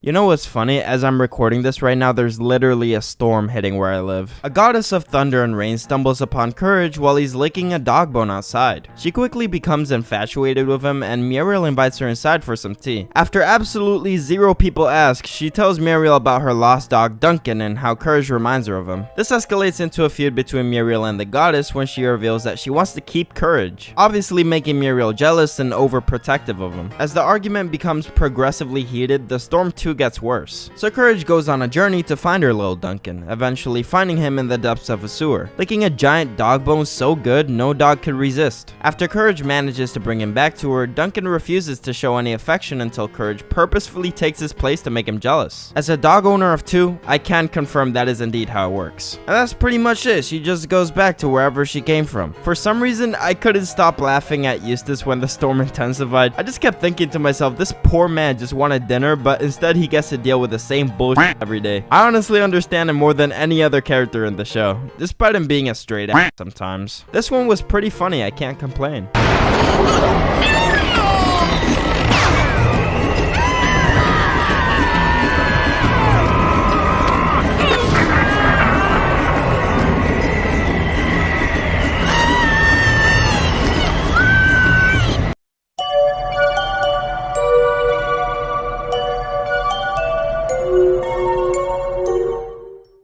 Muriel's snoring attracts the attention of a sleepless Sandman, which, if you're not familiar with European folklore, is a mythical being who puts people to sleep.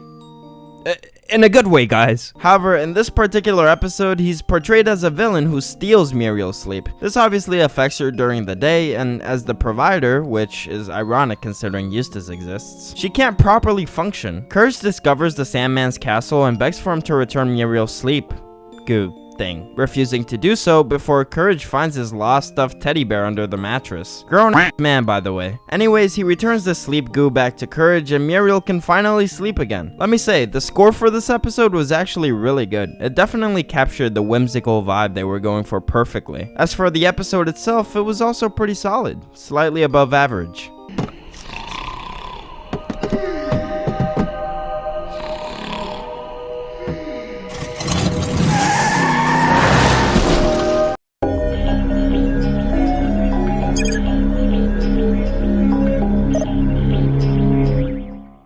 Alright, this one's a wild ride, so just bear with me here. Eustace is really sick and Courage and Muriel try to find him a good remedy, attempting some more traditional methods that don't really end up working out. So naturally, Courage runs towards the computer to see if there's any Reddit post that gives a straight answer. Here's the part that's absolutely insane, and I promise you it's relevant to the rest of the episode. Muriel comes in the room and accidentally opens up his prawn tabs.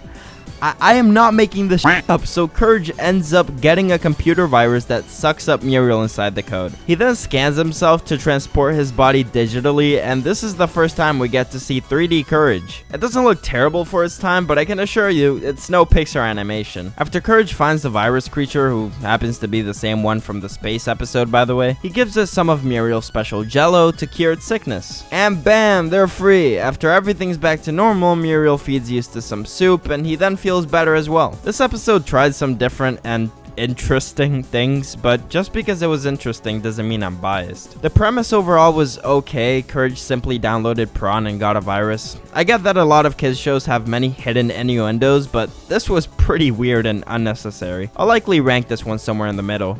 It works every time. It's the vinegar. Yeah! Patooey!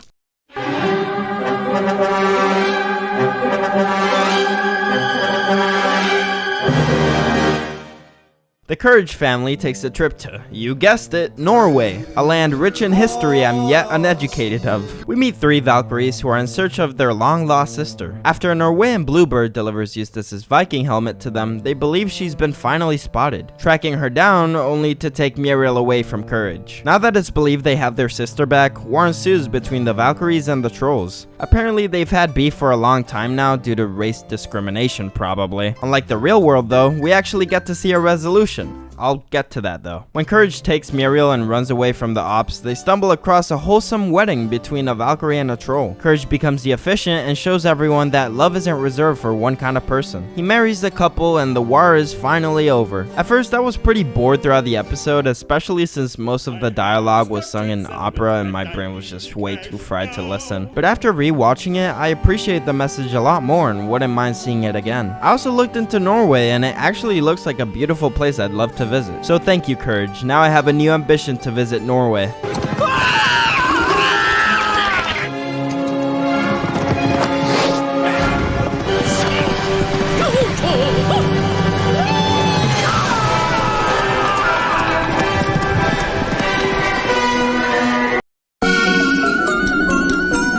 What kind of sick joke is this? So Courage and the gang are still on vacation, somehow. I mean, I haven't seen anybody work a day in their life, but this time they decided to go on a tropical island. Meanwhile, Eustace looks for some buried treasure. Courage and Muriel admire the deep blue sea. One particular thing they both saw was a group of tiny people enjoying some tea. Muriel shares her findings with Eustace, but he just calls her crazy in disbelief. While Courage and Muriel are snoozing, Eustace has a hard time falling asleep, so he calls Mama Eustace to keep her in the loop. How do they even still have a relationship, really? Anyways, eventually he mentions those tiny people Muriel saw during the day, and oddly enough, that grabs her attention. We learn that she's familiar with those tiny people and that the coral they live in would greatly benefit her hairdressing company. So as Courage and Muriel visit their home, Mama Eustace is eager to destroy it. This is when Courage steps in and battles her off in order to protect the tiny people's long-lived legacy. She ends up nearly drowning though, so yeah, another W for Courage. I don't really have any standout thoughts on this one. If this episode episode winds up being anyone's favorite, sorry if my opinion underwhelms you. I just thought it was there. But with that being said, let's move on to episode 10. Update after ranking, I appreciate this episode a lot more. It ended up being way more memorable than I thought it would.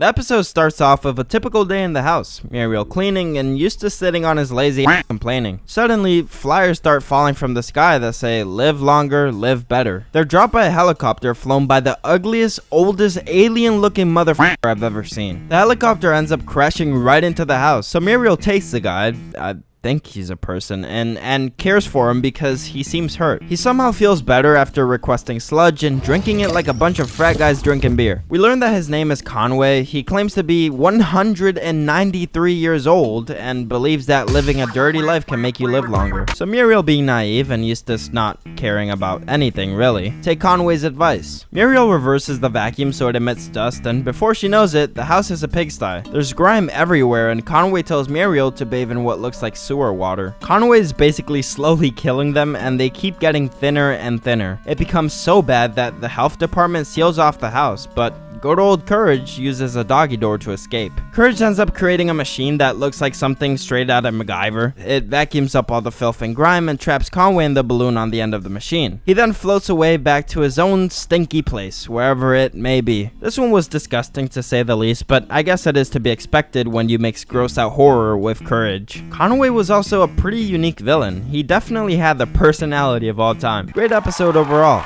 And you might be thinking, how come you disregarded the clutching foot for being gross, but Conway gets a pass? Well, that's because at least this episode wasn't centered around feet. Also, Conway gives me heavy salad finger vibes.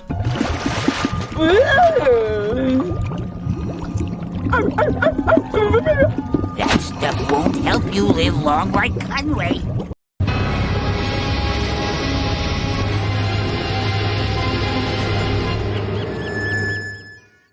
After Eustace overworks Muriel, she finds a commercial on the radio that resonates with her situation. The commercial promotes a getaway trip in a submarine, and Muriel is quick to take the offer, leaving Eustace behind and taking Courage with her. The big reveal is that the captain is Katz and he wants to blow up the submarine for some reason, which is stupid, but alright. Hey, look at me and I'm doing evil stuff, like at least give him a motive. So Courage tries to get the government involved, but turns out they're the ones that greenlit the explosive being made. Katz evacuates the submarine and leaves everyone else to die. So how, Oppi? How could Courage possibly not only save himself, but everyone else on this submarine? He drinks seltzer that looks more like cleaning detergent and burps out bubbles for people to evacuate on. With this cartoony ass logic, why don't they all just turn into fishes and leave the ocean, bro? Just do that. Katz also ends up getting eaten by a shark. Thought I should add. I don't know. I feel like he's the type of villain I should find a lot cooler than he actually is. I'll probably delve more into that once I get to the villain tier list portion of the video, but for now, I'll say he's not my favorite villain. And this was certainly not my favorite episode. And then, when we dive and hit bottom, what happens? Boom, boom.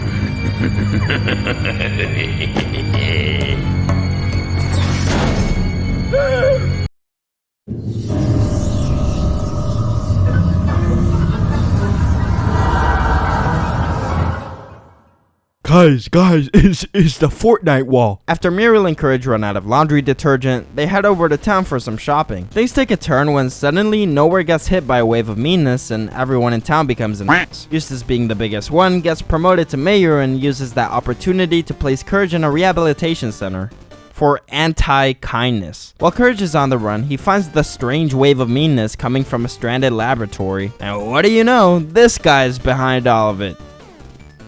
Who was this guy again? I'm aware he's been on previous episodes, but he looks so extremely generic to me that I forgot he existed. But he appears to be a mad scientist. Courage reverses all of his evil machinery by throwing laundry detergent inside of it, so it creates a wave of kindness instead. Once the people are back to their regular kind selves, Eustace ends up getting taken away for, actual rehab. I wish I could say I love this one after the last episode, but it was nothing to die for. Better? Like this!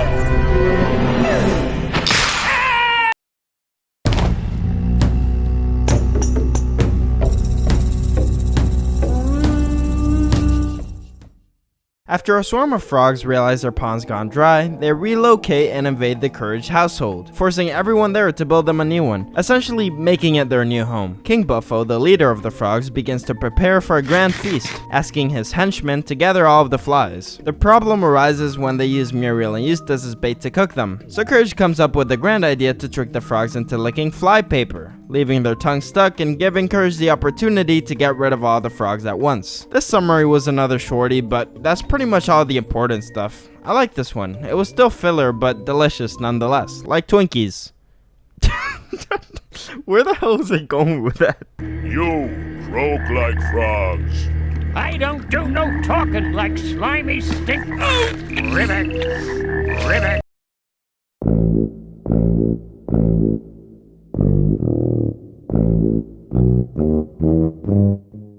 Two teddy bears from outer space terrorize nowhere in search of a space worm, the same one Courage accidentally discovers after attracting it with his tuba playing. Muriel notices the little guy and steps outside to offer Courage a peanut butter and jelly sandwich with her signature vinegar. This sounds unrelated, but it's not, I promise. Shortly after, the teddy bear gang arrives in their UFO, once again looking for the worm. Muriel steps in wanting to protect it until they realize it's actually a lot bigger than they initially thought, resulting her and the teddy squad to get chomped down by the giant worm. From the inside of his stomach, one of the teddies tell Courage that he must get them back to space in order to meet their owner Tulip, as she'll be able to fix the situation. But wrong. At that point, Muriel and the others are too deep inside of his digestive system. Courage forces himself inside his mouth, paws, and throws the PB&J with vinegar from earlier inside of the pit of acid. This makes it throw everything up, and Courage escapes with Muriel safely. But despite her name being in the title of the episode, she actually seemed pretty insignificant. I still enjoy this one, but things are stagnating pretty quickly.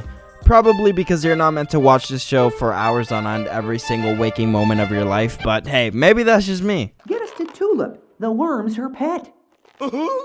She's very nice. She'll know what to do.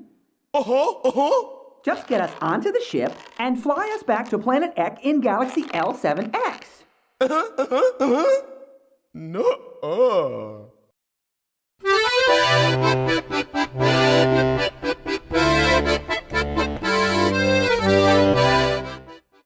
I have many thoughts on this episode I can barely contain, but I'll try my very best to be as concise as possible. The Courage family takes yet another trip, this time to Paris. Muriel is eager to see the Mona Lisa inside the museum, but the guard officer informs her that they'll be closing in 5 minutes. With lots of perseverance though, they manage to sneak through. For some reason, they all collectively thought it was a good idea to take a nap, despite the officer explicitly denying their entrance because the museum closed in 5 minutes. So when they woke up, the museum was obviously shut and they were trapped. When Muriel asks Courage to take a picture of her with the Mona Lisa, freaky shit starts to happen, such as paintings and sculptures coming to life. Then they all team up with Ben Stiller to befriend every artifact there. Alright, maybe that last part didn't happen, but let me tell you, when the Mona Lisa escaped the painting to grab Muriel, I genuinely flinched. I think I even jumped out of my seat. That tiny moment right there might have just been my personal scariest experience with the show so far. I mean, Freaky Fred was eerie for sure, but this silent jump scare was straight out of a horror film. Anyways, that's a side tangent, but definitely worth mentioning. So the only way that the Mona Lisa was actually able to escape the painting was by perfectly timing the alignment of 2 planets, which also happened to play a big role in setting things back to normal as well. The story takes a turn when the Mona Lisa shows to be unhappy in a relationship with the Thinker. This motherfucker thinks way too much, is driving the woman away. I'm not inviting homeboy to the cookout. In order for Courage to save Muriel, he basically matchmakes Mona Lisa with another sculpture. This way he can lure them back inside the original painting. Courage simultaneously grabs Muriel and they all head back home, inside of another painting with a house that looks exactly like theirs. So technically they'd be living a lie because it's not their actual house. But it's fine. Eustace also stays behind since he got pressed by the Thinker to take his place. With all that being said, this episode was peak. Absolute redemption right here. I was trying to lie to myself before, but there is no season 3 episode that even compares. The only thing that bummed me out was Eustace's clear difference in voice actors. There's nothing wrong with the new one, but I definitely did prefer Lionel Wilson's voice better. Rest in peace, man.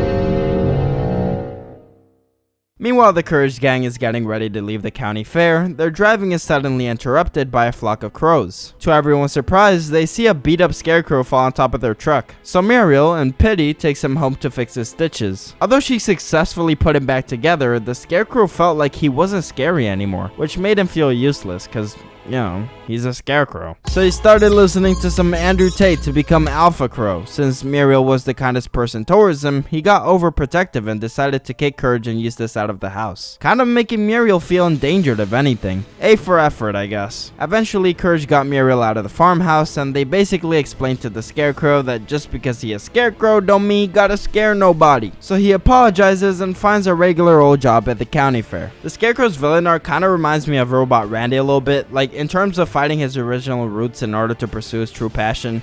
It's pretty wholesome. I still can't get over Arthur's rendition of Eustace though. It just doesn't hit the same. Insert obligatory Eustace getting beat up clip.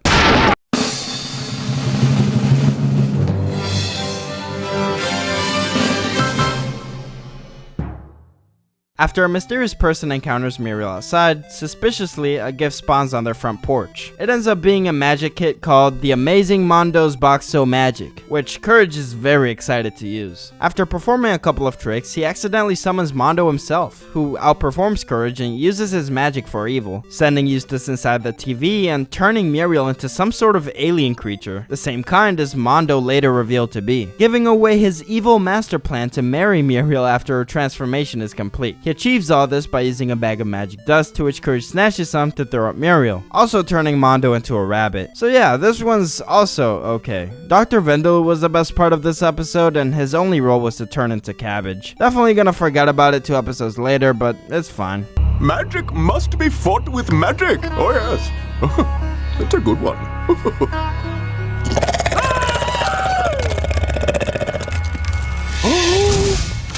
I am now a head of letters.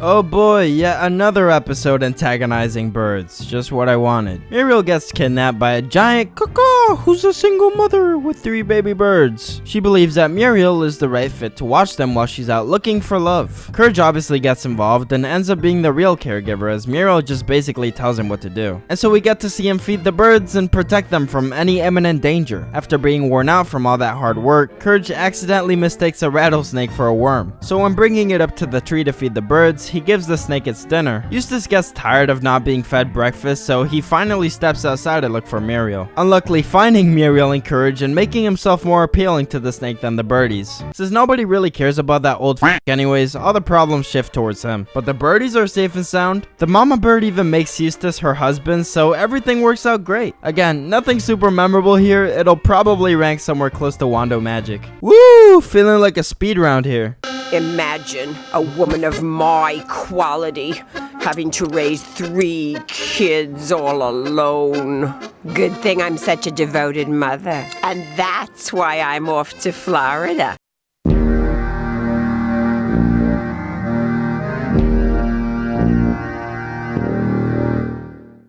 So the Courage household gets a visit from a fissionary, which if you don't know what that means, it's a missionary. But instead of a person, you guessed it, it's a fish. She comes to offer them a trip that she's awfully vague about, so Muriel perceives it as an offer to visit Scotland. I don't know how many more life-threatening trips they have to go through to understand that free means bad. Anyways, they all hop on our magic school bus headed towards the ocean. To Muriel's surprise, they're not in Scotland. Instead, they're held in trial for living like humans and also having a pet fish. As punishment, they become captive in a fishbowl, giving temporary gills to breathe underwater, of course. Slowly but surely, Eustace and Muriel become accustomed to the fish life. And honestly, I don't know why they make that fish food look so damn good. I'd probably stay a fish too. So Courage is the only one who manages to escape the brainwash and take them back home. He does this by tricking the guard, who happens to be an octopus, into propelling the fishbowl back to the farmhouse. When getting chased down by the judges, we see a shocking revelation. The self-proclaimed fissionary was caught lacking doing all of the prohibited activities that she actually turned them in for in the first place. So she ends up getting arrested or re-civilized, and the Courage family is set free. I'm so perplexed on how to even rank this episode. I mean, these past 3 have just been so lifeless. When you center these episodes more on comedic value and the jokes are just decent, it makes for pretty lackluster extra episodes. I swear the earlier seasons used to be funnier. There's definitely more thoughts to share on season 3 so far, but I'll leave that up till the end.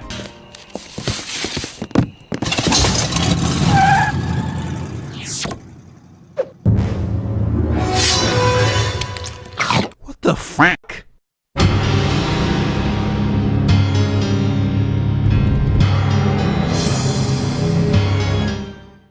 AKA Everyone Wants to Direct Part 2. Benton Tarantella, which is just a quirky spin on Quentin Tarantino, comes across the Courage family once again. If you thought they learned their lesson from the first time, you must have just tuned in after keeping this video as background noise, because there is no way you haven't caught on to this pattern yet. It's pretty much exactly the same premise as the first version of this episode. This time Benton is looking to make the most rotten and offensive movie of all time. Essentially, they're trying to replicate the excellence of a Jack Doherty livestream. So Eustace is more than happy to play the role and place the bag before his family. I'll only mention this once because I don't see it tying in super deeply with the plotline, but Benton got enough nasty footage from Eustace that the TV created an even nastier clone of him. Besides adding additional fuel to the fire, he's pretty much irrelevant. As they both continue to verbally harass Muriel and Courage, this becomes so bad that Muriel begins to believe all of the nasty things said to her, making her feel kind of depressed. Not gonna lie, when Courage and Muriel are sitting on the edge of the sidewalk, them voices in their head felt too real. Courage decides to put a stop to it by doing the most rotten thing yet,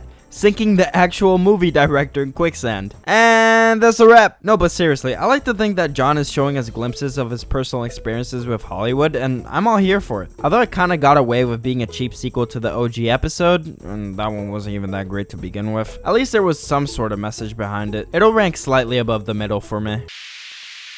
Hi, or in your native language.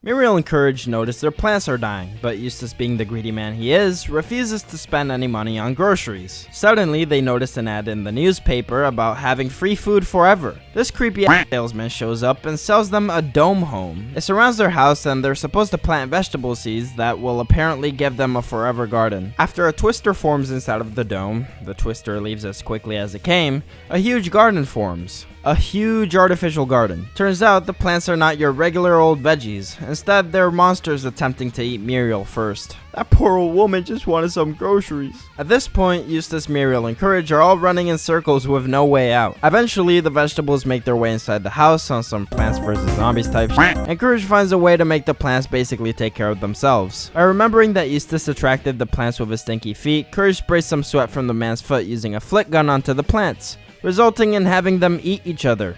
Yeah, they don't really love feet, huh? I gotta hand it to John. That is not how I expected this to end. I thought this was an enjoyable episode to watch overall. Better to keep me entertained with the weirdness than to not be weird enough, I guess. Courage is outside! I ain't letting that storm in here!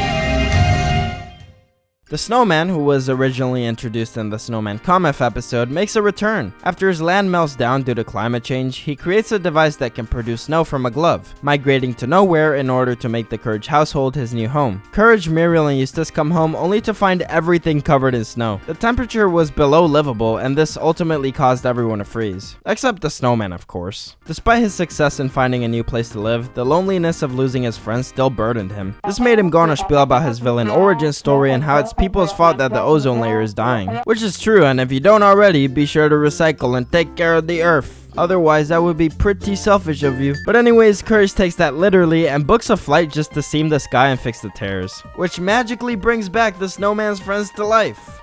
If only. But yeah, I just have a couple of questions. How did the snowman make it to nowhere without melting, and why did everyone pretend like they didn't know each other? Like there was zero acknowledgement of the previous episode whatsoever. Besides that though, unlike episode 20, bringing back the snowman didn't feel cheap at all. It still felt like his arc was incomplete, and I'm glad they finished it. Also, something about snow just comforts me, so it's an automatic dub. This one's ranking high for sure. Life is like a song since you came along. You freeze up my life. Ow. Ow! Ow!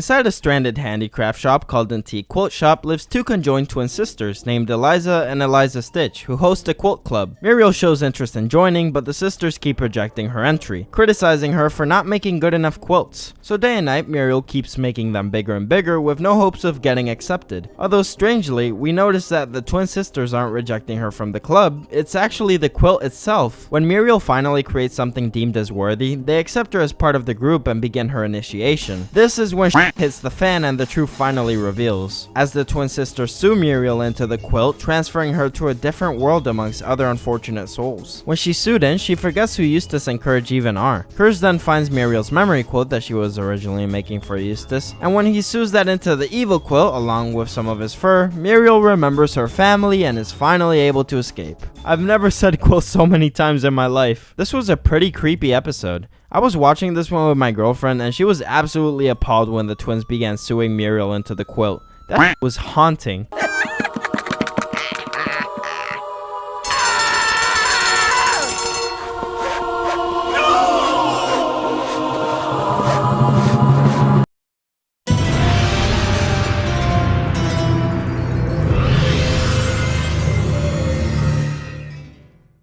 Muriel and Eustace visit a gypsy bazaar to buy each other anniversary gifts, despite Eustace forgetting their anniversary, of course. While they look around, Muriel stumbles across Shirley the medium, who runs her own little shop. In it, a particular amulet catches Muriel's attention, and Eustace has to pay the price. Shirley only charges $5 for it, but that's like $1,000 in Eustace math. So, insert the title of the episode, he swindles Shirley by exchanging the amulet for the deed of his oil well, before she found out it was an oil bill instead. This forces Shirley to unleash a curse upon them where they uncontrollably swindle each other, driving Courage absolutely mad, so he tries to return the amulet back in order to reverse the curse. However, he learns that the only way Shirley would even budge is if Eustace shows an act of kindness to Muriel, which I'm not sure if it's only been these past few recent episodes, but Eustace seems a lot less meaner than he used to be. Like, not only did they have to change his voice, but his personality seemed to die down too. Hashtag not my Eustace, guys, not my Eustace. It literally doesn't take him anything at all to be kind to Muriel, which is good for concluding the episode, don't get me wrong, but y'all remember how hard it was to get him to be nice back in season 2 episode 3? He could only be nice to himself, bruh. It doesn't even feel like character progression, just inconsistency. So Eustace removes this bug that was biting Muriel's toes by allowing it to bite on his toes, and that's good enough for Shirley to remove the curse. Despite my criticisms of Eustace, I did enjoy watching this one. It was another fun filler episode. I guess it could be argued that any episode is a filler episode, but you just know when you have a classic in your hands. This was just another number. Still pretty entertaining though. Stupid dog, you ordered Domino's. I wanted Pizza Hut.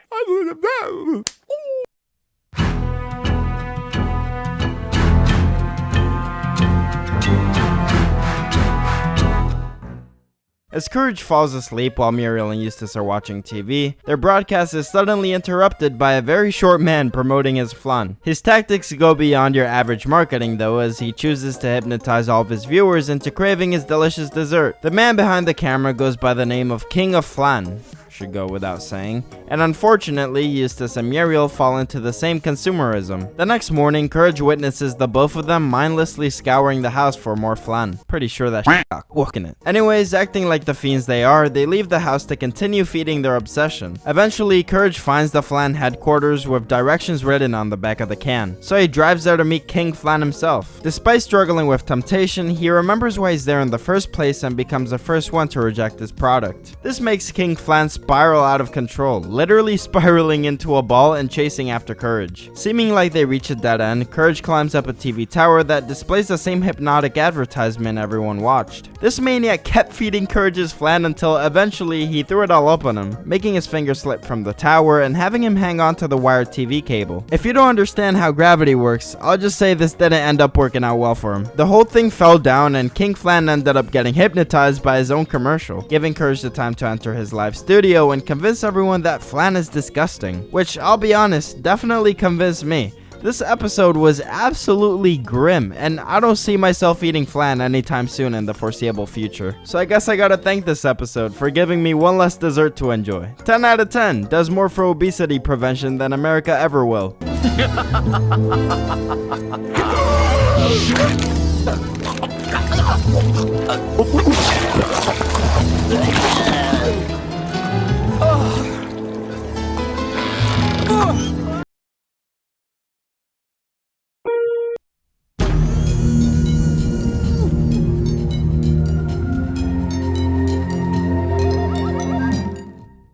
Another vacation? That retirement money must go crazy. So the Courage family takes a trip to Hip Hip Island in what appears to be Frontier Airlines. As soon as they arrive, they're greeted by 2 Hawaiian goblins. I don't know if they're Hawaiian or goblins, but just work with me here. The chief's name is Wiki Wiki and his daughter's called Wiki Wiki Woo.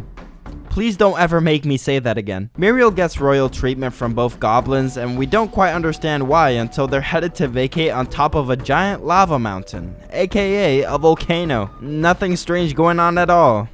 Especially with the trip being free and all. So yeah, they plan on sacrificing Muriel to the volcano god. I'm pretty sure you know the drill by now. Wiki Wiki tells Courage that if he wants to save Muriel, he must go down and take it up with him. Doing just that, he comes across Otto's real estate office, which if he was an air conditioning company, props to him for the superb marketing, but real estate inside a volcano? I mean, how could your business even be thriving? Do you get customers? Anyways, that's besides the point. Courage explains to him the situation, and he responds with a long-winded answer about how he wants to cover the island with snow and turn it into a tropical ski resort. But all you need to know is that he reacts by activating the volcano. Although he manages to escape in his car that can spew snow, he pretty much leaves Courage to die. This ultimately came back to bite him after his car got stopped by a branch, meanwhile everyone else managed to run past him. The day is saved once again after Courage pressed the button that shoots snow out of the car's engine, which in cartoon logic stops the lava. The goblins apologize after nearly cooking Muriel alive, and just like that, season 3 comes to a close. It wasn't the best episode to end on. I mean, season 2 ended with an entire 20-minute long special, so of course following that with an average episode of Courage would be pretty underwhelming.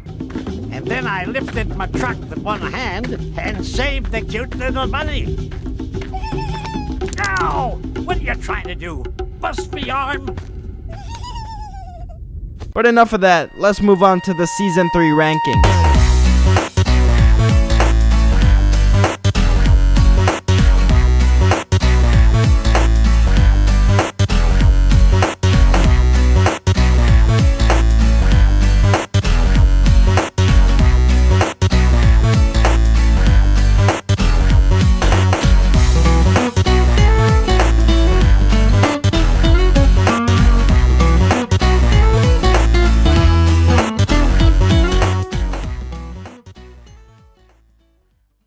Alright, so season 3 was mostly uninteresting apart from a couple of episodes, so hopefully this one makes up for it. All I ask is for some good jokes and scary villains. If that's executed well enough, I will give it a high rating. Will this final season be amazing or underperform? We'll see, let's get started.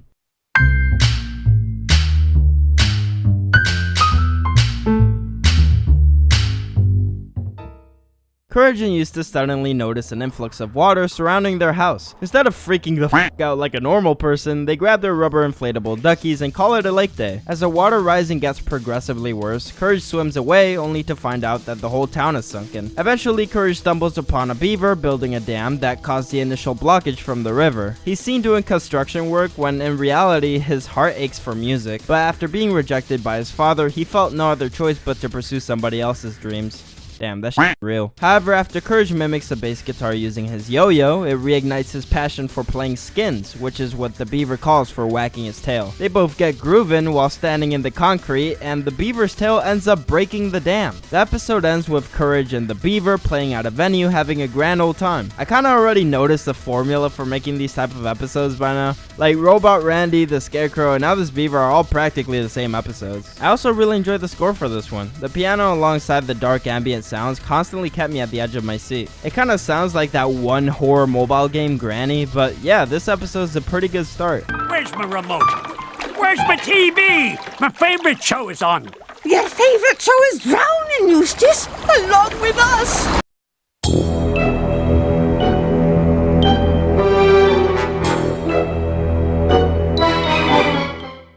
The The Courage family takes a trip to the junkyard. In search for the best quality junk, Eustace discovers a nutcracker, which is then thrown at Courage. Despite him being terrified at first, and how could you blame him, they're creepy as f***, he learns to cherish it and decides to keep it as a toy. Day turns to night, and both Eustace and Muriel get kidnapped by 2 rats. They dance ballet throughout the entire episode, which I know references the mice from the Nutcracker show. I personally haven't seen the ballet myself, but I believe it's a Christmas thing. The rats try making a stew out of his family, but Courage wrecks their base using the Nutcracker doll. This obviously leads to their whole place falling apart. I know there's gonna be people who enjoy this one more than I do, and you know, more power to you. As Muriel would say, it's just not my cup of tea.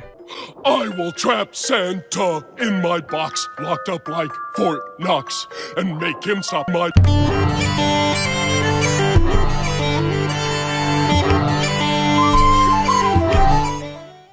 Quick side note, so Rumpelstiltskin is a German fairy tale. If you want the full context, boom, here's a screenshot of the short summary. I personally didn't know about it until researching for this episode, but yeah, Rumpelstiltskin seems to be a play on that. After Muriel receives a letter from who she believed to be her long-lost uncle from Scotland, her and Courage book a flight to pay them a visit. It's not long before quote-unquote Uncle Angus reveals to be a stranger enslaving Muriel for her kilt-making skills, demanding her to make an unreasonable amount of kilts in an unreasonable amount of time. Courage discovers that the only thing Uncle Angus would ever let you go for is if you mention his real name, since he wallows in shame for it. The problem is that he purposefully keeps it a secret. It's only through a freed victim, who happens to be Uncle Angus's mom, that Courage finds out what Uncle Angus is actually called. Despite him now knowing this newfound information, Courage, being a dog and all, struggles to communicate that with Muriel. Maybe he wouldn't have if Cartoon Network decided to actually keep his voice, but that's besides the point. So ironically enough, he gets Uncle Angus and Muriel to guess the name through a game of charades, leading Rumpelstiltskin to drop his facade and finally tell the truth. Muriel feels bad for him having such a terrible name, so she's basically like,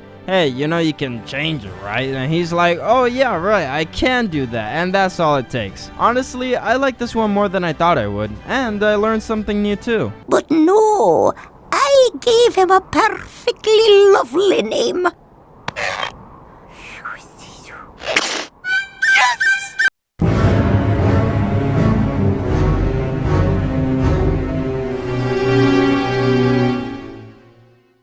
A lonely old man that goes by the name of Dr. Gerhardt comes up with a cure for his depression. We learn that his house is the only thing keeping him company because it's actually alive. So when Gerhardt initiates his magical phonograph, the house naturally gets upset. The music attracts Courage's home to literally grow a pair of legs and lure itself closer, making them be the neighbors he always wanted. After Gerhardt introduces himself to the Courage family, Muriel invites him inside for a cup of tea. Things begin to go south when Gerhardt's home starts attacking everyone, pretty much destroying Courage's house. Muriel makes a remark about how she feels bad for the house practically having zero maintenance, and that gives Courage an idea. He gives Gerhardt's entire house a big old makeover, which turns out to be exactly what it needed, fixing the haunted mansion look for a bright pink welcoming home. Then for some reason a whole neighborhood spawns out of nowhere looking like it came straight out of the Lorax type shit. The Courage family is eventually forced to move out of the neighborhood, and they all give their lukewarm goodbyes. What an interesting episode, man. I was surprised that Dr. Gerhardt didn't turn out to be a complete creep. Instead, he was just a lonely, broken old man. Season 4 is off to a strong start. Someone's moving the windmill! Tisn't the windmill moving, it's us!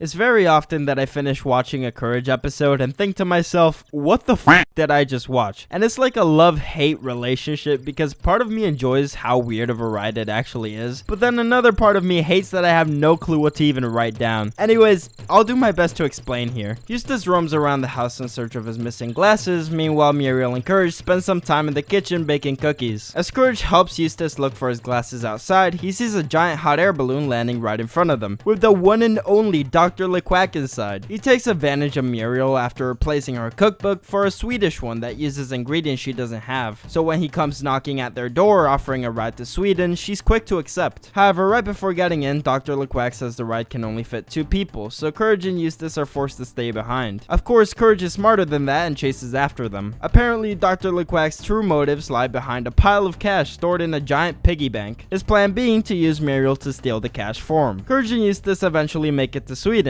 Eustace tragically getting dragged all the way there. When the guards notice that Muriel is stealing the money, they start firing cannons at the hot air balloon. In a hurry to save Muriel, Courage accidentally throws Eustace in a cannon, and then he shoots himself out of a cannon as well. He manages to grab Muriel, and they land in a Swedish shop that happens to have the ingredients she needs for the cookies. Meanwhile, Eustace ends up blasting so far out of the cannon that he ends up back home. He lands with his head in the toilet where he finally finds his glasses. As for Dr. LeQuack, well, all his money burnt down and he probably went to jail. I feel like pretty much every Dr. LeQuack episode ranks the same. You never get more or less than what you already expect. He's a silly dilly duck that isn't meant to be taken seriously. Good episode though.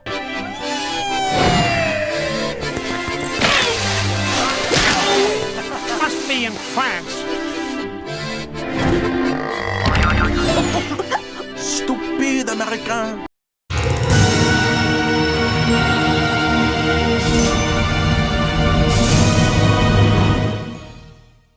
On a scary night with red skies, Eustace is watching TV and Muriel is making an alpha male statue of Courage. Suddenly, their windmill stops working. I swear when this happens, I've never heard Muriel yell so angrily at anybody throughout the show. But she demands Eustace to fix the thing. When Eustace climbs up, he ends up making things worse than they initially were, so he orders Courage to hold his position while he fetches the proper tools. This is when Courage notices something strange from afar. He notices a black cloud getting closer, later revealing itself to be a group of skeleton Vikings riding on dead horses. Right after the obligatory Courage freakout, he notices a pattern. Every time he spins the windmill, they disappear, but failing to do so keeps them alive. In fear of these skeleton zombies, Courage climbs up the very top of the windmill to keep it spinning. In doing this, he slips down and scratches the surface of the paint, accidentally revealing a mysterious symbol carved onto the windmill itself. We come to find out there are actually 4 of these carved on each blade. So in search of some answers, Courage takes pictures and brings them over to the computer, learning the history behind the windmill and why these skeletons seek revenge. To keep things short, this group of vandals built a water wheel that would support every windmill at the time, but when the wheel dried up, the only windmill that worked was from this white guy who previously owned the farmhouse. Jealousy turned into resentment, and that turned into violence. This guy kept the vandals away from attacking by carving those 4 symbols. Now that the windmill has stopped, the vandals rose from the dead to haunt the Courage family for their predecessors' past mistakes. Eventually, after a long duel and lots of decapitation later, the Courage family teams up and fixes the windmill once and for all, Thanos snapping every skeleton left. Usually Eustace and Muriel are useless, so Courage has to take care of everything, but seeing them team up against the mysterious wonders of nowhere was actually pretty cool. Eustace seemed more willing to help than usual, and it was refreshing to see. The episode started slow, but picked up pretty fast. I liked it. Over here!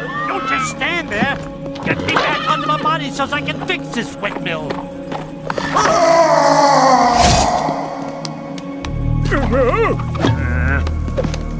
Now I'm a stupid dog!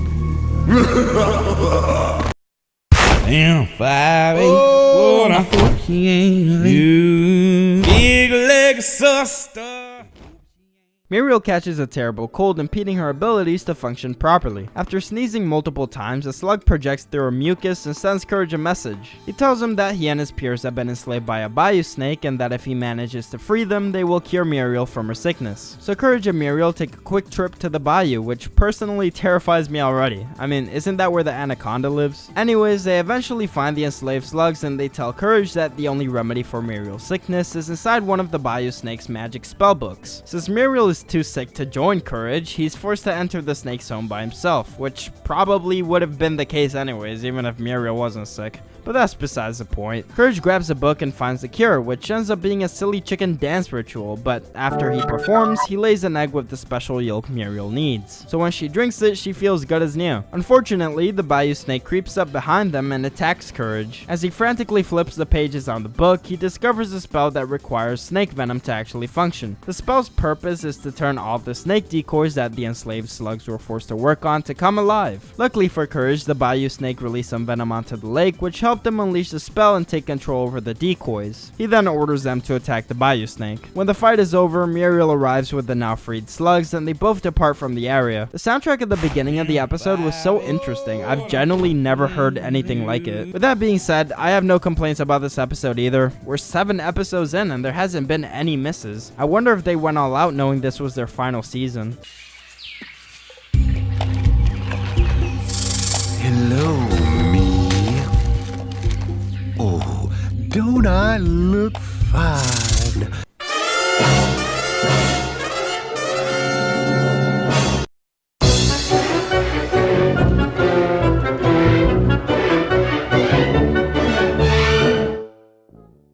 It's hunting season. Eustace seems noticeably upset about this event, but Courage and Muriel are left wondering why. It's only till later, through Eustace's mental breakdown, that they piece together the cause for his sadness. Back when Eustace was actually young and his brother Horsebag was alive, Eustace wasn't allowed to go hunting with him for not being man enough. Years later, he appears to still have been affected by his words. Muriel basically tells him to get a grip, and he decides to finally go out hunting. Courage goes after him to make sure he's safe. Shortly into the trip, Courage discovers a happy family of deer playing tag. This lasts for a while until Eustace shows up and attempts to shoot the father. It seems like they're targeted pretty often because he's completely fed up by that point and decides to go hunt down Eustace. When the father deer gets him right where he wants him, Courage tries to bargain with the deer and ultimately they both make a deal. It's not explicitly told to us what the deal was, but the next scene leaves us with a pretty good guess. Courage hosts a trivia show where the loser gets hunted down and the winner roams free. Eustace, sucking at everything, takes the L but refuses to fulfill his side of the promise. So he tries to shoot the deer anyways, but accidentally disturbs a giant bear monster. Eustace panics and rips off the deer's antlers so he could shift the blame, but as he runs away, hunters around the area target him. Sorry folks, Eustace does not get his redemption arc on this one. This one wasn't bad, but it wasn't the best either. A lot of these opinions narrow down to personal interest, and I guess hunting wasn't super interesting to me as a concept. I did think the game show portion of it was pretty humorous though.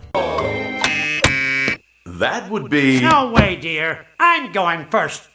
That bear's dots. A whole mess of dots.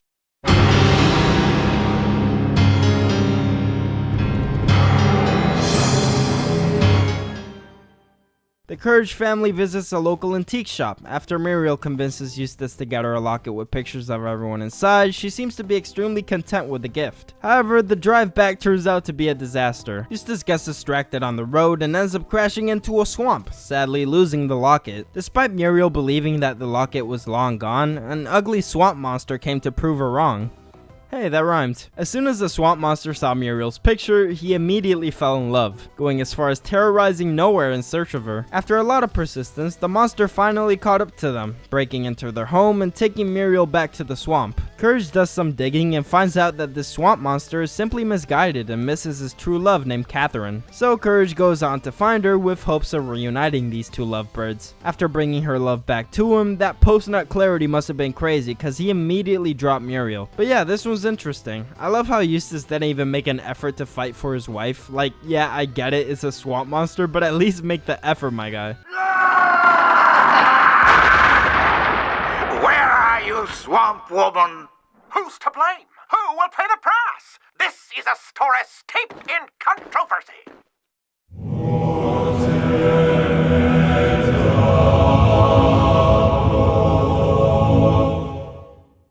Muriel has extreme back pain and is unable to cook breakfast for Eustace.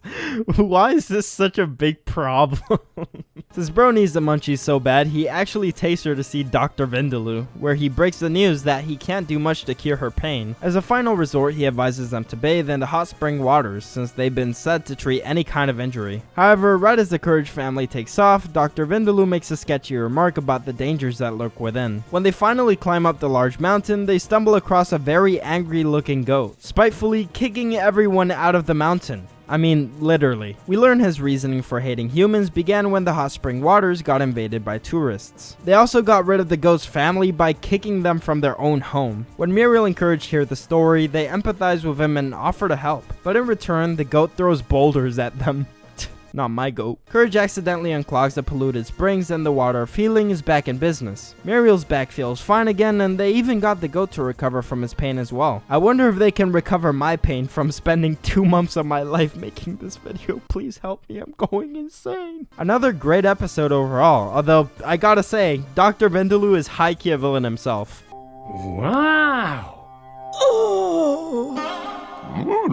I am afraid I cannot do anything for this kind of pain. Nothing at all.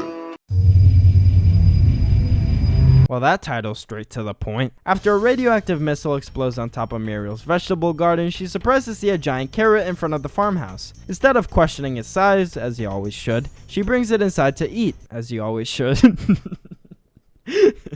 Things get even stranger after Courage notices the carrot growing bigger and bigger. Without any hesitation, Muriel eats like half of the carrot and starts growing in size too. Courage panics and then joins Eustace to watch the news. It's said that this experimental missile could be a danger if it contaminates any food, and eating it would cause the person to eventually explode. At this point, Muriel is in her final stage. Eustace forces Courage inside her mouth. Alright, this is my last pause. I can't keep doing this. In order for him to attempt removing the carrot. Trust me, his concern is not Muriel's life. They just announce reward money for anyone that finds it. Anyways, Courage is able to spot the carrot, but is unable to remove it from Muriel. He pretty much saves her life by eating the carrot from inside her stomach, making him the ticking time bomb instead. The general had previously mentioned on TV that he was the only person who could disarm the carrot, so Courage went ahead and found him. I kid you not, bro literally almost went commando just to dive inside his mouth. I don't know what freak was going on there, but fortunately enough, the general was able to disarm the carrot and Courage was saved. Eustace still wanted the reward money, so he ate the carrot after it got puked out. Although, since it got disarmed, the carrot was worth nothing. The general then comedically reveals that they might have cut out the wrong wire and the bomb was still active, so Eustace... I feel like this is oddly a pretty typical trope in cartoons, like when someone eats something and then explodes. I swear I've seen it done more than twice. This was the first okay episode in season 3. It didn't blow me away. Get it? Because, like, the episode was about...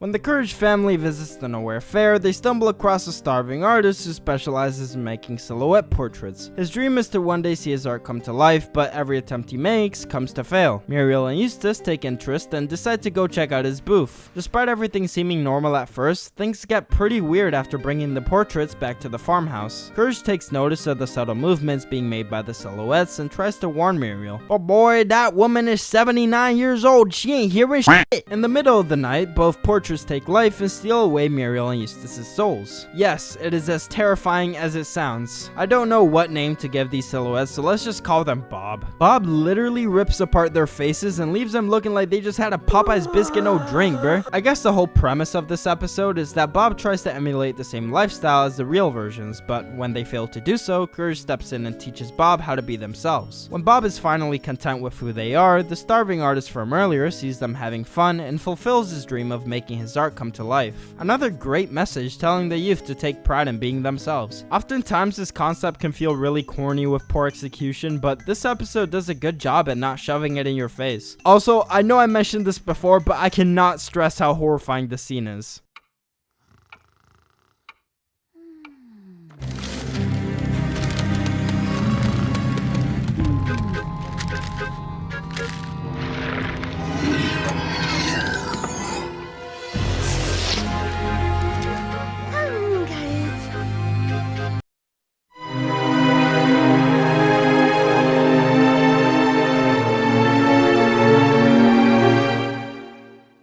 Halfway through season 4, we get another 20-minute long special. The Mask is another well-known episode amongst the Courage fandom, some calling it even better than Freaky Fred. On season 3 episode 15, I had mentioned how that was the perfect episode to encompass Courage as a series. However, after watching the special, my perception has completely changed. The episode begins with a ghost-like figure with a painted mask on approaching Courage. It says dogs are evil and then randomly proceeds to beat the living shit out of him. Old Muriel thinks that they're just playing together, so she invites the masked lady inside for some tea. During a conversation, we learn that her name is actually Kitty. She explains that she had to leave home and her best friend Bunny because her life was in danger. Later at dinner, Kitty reveals that the reason she wears the mask is to hide from her harsh reality.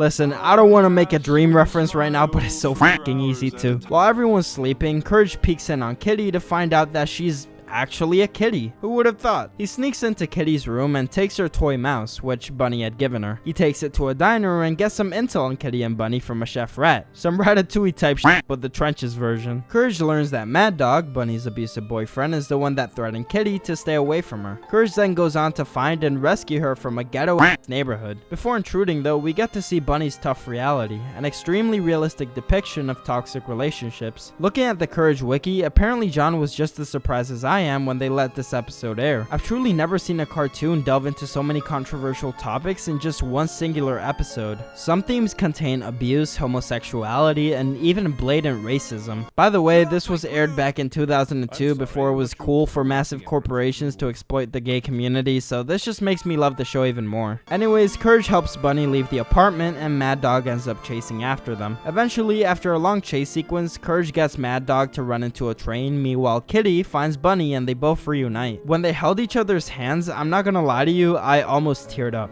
It was so powerful and everything executed in this episode was beautifully done. Bunny tells Kitty how Courage was the one to help her escape, and that makes Kitty change the way she views dogs entirely, being internally grateful for bringing them back together. Just wow, what an episode. I have no idea how the next one's gonna hold up in comparison, but this just made me want to buy some Courage merch. Turner EST, you have one more chance before you stop copyright claiming me. You hear me? I will sniper wolf you. I can see how what I'm about to say right now could be perceived as biased, but I think this episode generally kind of sucked. The only thing it managed to do right was maintain a consistent storyline, but other than that, Lord was this boring. The Courage family goes to China and faces Dai Lung's evil aunt, Ai Chen, or Ai Chen. I'm sorry, I apologize in advance if I mispronounced that. I'm not exactly Chinese. But she's apparently this evil empress who adapts her powers from a magic silkworm, which ends up expiring or something. I didn't really understand why her power wore off. Maybe it was past due. Anyways, Shen explains to Dai Lung that the only way the silkworm can be brought back to her is by acquiring bones from somebody with a pure heart. So naturally, Dai Lung kidnaps Muriel and Courage now has to get her back. Courage accidentally meets the good empress who trains him on his journey to save Muriel, and Dai Lung surrenders under her power. Honestly, I was just kind of frustrated that instead of getting one of those cool, like, I don't know, Chinese urban legend monsters or something, we just get like some side characters on. It's not a bad episode, just the worst one out of season 4. Hey, who am I to complain? I'm just surprised it took this long to stumble across a dud. Oh, courage! Who could fail to see the beauty of this magical land?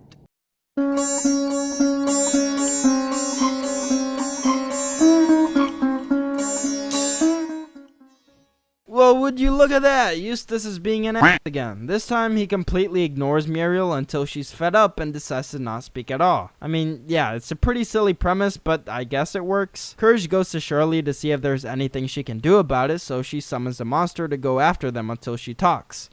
Jeez, thanks a lot. I mean, it's not even her problem to begin with, but whatever. After Muriel notices Courage to be endangered by this monster, she finally yells out his name in fear and ultimately removes the curse. I know some of y'all are gonna be mad I keep saying this, but it's filler. Literally a nothing burger. If this concept had to be actualized, why not make it so Muriel stays quiet after Eustace jeopardizes his family for personal gain like any other episode but this one? I just hope the finale doesn't end on a weak note. Did I stop it? With my voice? I guess what I say does matter. At least to a huge, ugly creature.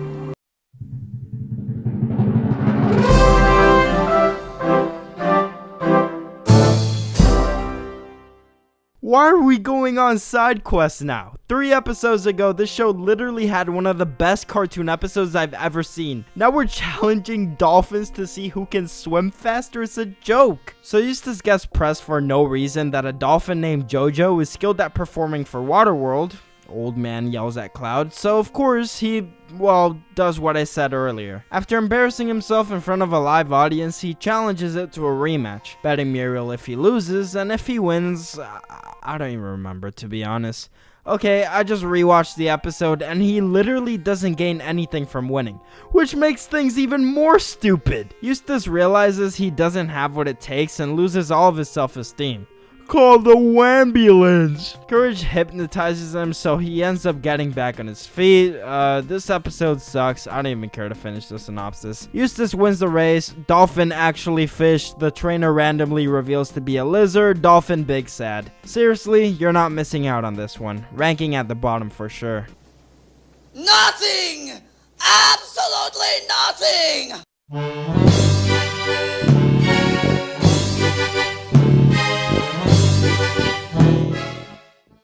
In the midst of a nice seafood Sunday, as Muriel calls it, Courage notices a huge dragon outside of their window. It eats Eustace but spares Muriel after Courage makes a deal with him. When the dragon opens up about his biggest insecurity of being unable to fly, Courage proposes to help find a solution. Despite his many attempts, nothing seemed to work, so he just went back to old reliable Plan A. He chased down Courage and Muriel until they reached a stopping point. After entering a lake, they realize that the dragon is afraid to submerge itself inside of the water. That's when they stumble across his long-lost brother, who happens to be a water dragon. Eventually, we learn that the quote-unquote flying dragon is named William, and he's been a water dragon all along. He just got lost in a storm and got disconnected from his family. Now knowing that his diet doesn't consist of humans, he spits out Eustace and everyone celebrates. Oh wait, never mind.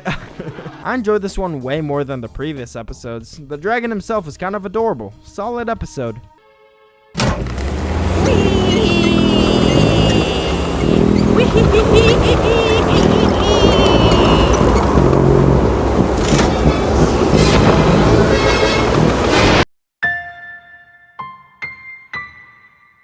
This title card music is so sad, it's like they know the show is coming to a close. Honestly, it's a bittersweet feeling for me. I've spent so much time watching and reviewing every episode that I don't know anything else at this point. But simultaneously, these shackles will be freed! On a more serious note, man is this episode depressing. We meet two space squids in love that got separated by a giant space whale. The whale suctions a force so strong that unfortunately ends up taking the husband away. The saddest part being that it was a sacrifice in order to protect their newborns. When the husband dies, the wife heads over to Earth and lands on the surface of nowhere. Courage finds her and immediately tells Muriel about the situation. Despite them both being empathetic towards the squid, Eustace sees her as a lucrative opportunity to make more money. He informs the government about the squid. Shortly after, they proceed to lock away Muriel and capture the squid for experimentation. I'll let you in on a little secret, not so secret. I always sigh whenever the government gets runtime on a Courage episode. They're probably my least favorite characters in the entire series. I don't know why, I just hate to see them. Courage fights against these agents to protect her and the newborns, but the end of the episode has a pretty dark undertone to it. After Courage was able to hatch the eggs from incubation, the mama squid dies and turns into a garden right before sending her kids back to space. I'm not crying, you are. Honestly, what a beautiful way to end the episode. This one's a favorite for sure. Good thing the money we gave that old farmer was made out of secret experimental rocket fuel. 3, 2, 1.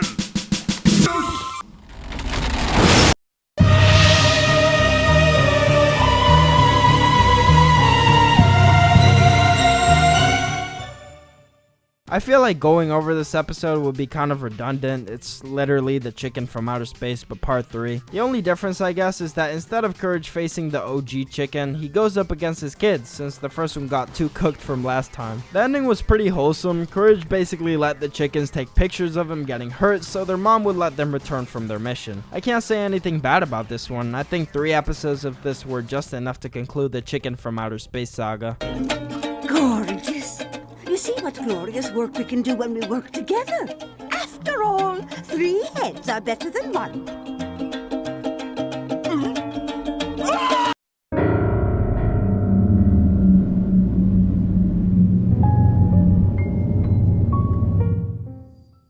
Damn, 3 space episodes in a row? Guess you could say the streak has been out of this world. So the alien species is becoming extinct due to a deadly disease taking over their race. 2 alien naturalists that go by the name of Captain Lazo and Jay abduct the Courage family to use them as testing for their new potential remedy. Although when the cure doesn't work as intended, things become pretty messy. They essentially give them the disease hoping that the antibodies can neutralize and produce immunity. So, fancy schmancy for a vaccine. When things don't go well, Courage realizes that he's immune to the disease, so he ends up using his blood to save everyone there and the alien race as well. I like this one. It wasn't anything special, but I thought some parts were really funny. I knew I should have been a telemarketer.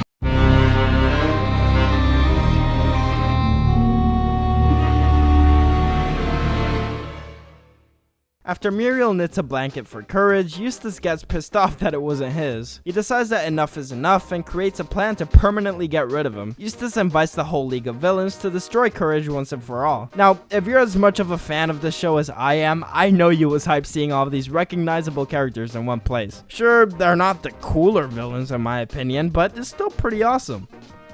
Wait, who invited the f***ing feet guy? Never mind, I take it all back. I didn't really like how Courage just allowed everyone to beat the living shit out of him without fighting back, but I'll allow it since I guess it was building up to his final move. Courage defeats Eustace and the League of Villains by letting out the longest scream I've ever heard in my life. I follow the voice actor Marty Grabstein on Instagram, and it's no wonder why he probably doesn't do the Courage scream anymore. That one take alone probably had to pay overtime for his medical insurance. Anyways, it shouldn't come to you as a surprise that I absolutely adore this episode. It feels like a celebration of how far the show has come, and despite its flaws, somehow it's still perfect. Even Freaky Fred makes a cameo at the end there. We're ending pretty strong here, but let's see how the last 4 episodes hold up.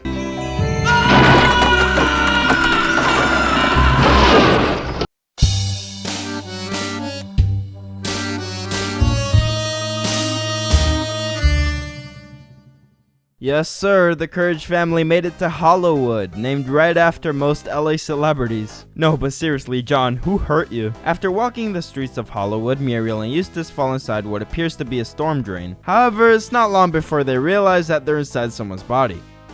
Not like that! You disgust me. They all meet this creature called the Ulcer who wants some entertainment in exchange for a person's deepest desires. But wait, there's a twist. If you fail to amuse him, you get sent down through a trapdoor into a pit of stomach acid. So briefly going over the temptations real quick, Eustace wants a gold truck, Muriel wants to meet her idol, yet Courage simply wants to save his family. For these reasons, he becomes the only person to impress the Ulcer, turning him back into his human self and removing the ache in his heart by substituting it with kindness. Another incredible episode right here, and my final thoughts on the season are starting to round up.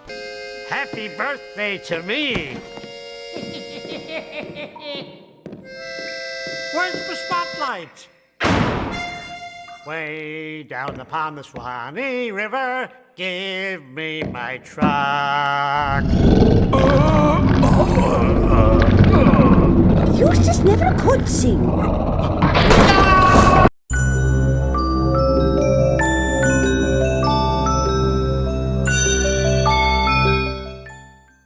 Remember how I complained that they used Cat's theme on a completely different villain?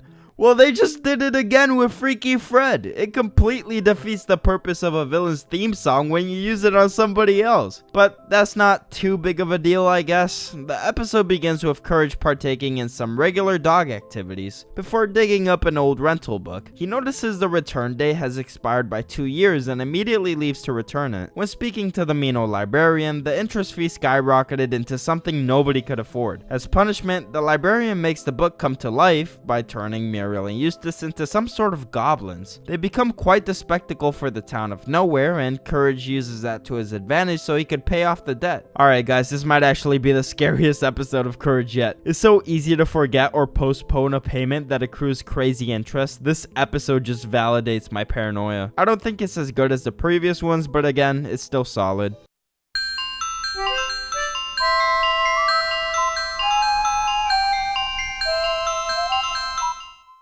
I literally teared up again after watching this. If you told me I'd get emotional over watching Courage, I'd laugh at your face, yet here we are. While Muriel finishes up dinner for everyone at the table, Courage notices a list of missing dogs in the back of a milk carton. This triggers him a flashback of when his original parents were abducted by an evil vet. The trauma and repressed memory was so far back in his mind that when Courage remembered the event, it left him shook for days. Muriel decided to take him to the vet, and what do you know, it's the same guy that abducted his parents in in the first place. Here's a side note, I really love this episode, but there's one thing here that doesn't really make sense. Muriel is shown as a younger version of herself, yet somehow the doctor was already old in the flashback and he didn't even age. Like he would at least be retired by now if not dead. Minor inconsistency there, but it doesn't take away too much from the episode. The vet tries sending Courage to outer space as well, but fails to do so after getting outsmarted. There was actually a lot of built-up tension in this episode. Courage nearly got taken away forever, and considering this episode is bundled with the final one, I was asking myself if that could be a possibility. I was actually waiting for Eustace to defend Courage by saying something like, "That's my stupid dog," or something. I know it sounds stupid, but that ultimately never ended up happening, but I think I actually would have cried if that was executed properly. It was a perfect time for Eustace to show an ounce of care for Courage, but I guess he just really doesn't give a f***. Excellent episode overall. It's definitely a perfect way to end such a masterful series.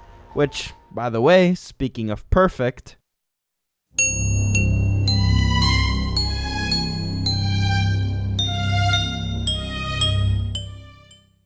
Here it is, ladies and gentlemen, the final episode of Courage the Cowardly Dog. I'm not going to give away too much of my final thoughts just yet, but I do want to say thank you for sticking around this long. I've spent nearly 2 months of my life, I think it's actually been 2 months or maybe even more at this point, day in and day out, just sitting here writing this video, recording it, and I want to give a huge shout out to my editor, Creamy Soda. This video would not be possible without him. So, I just hope y'all had a good time watching it, but then again, it's not over yet.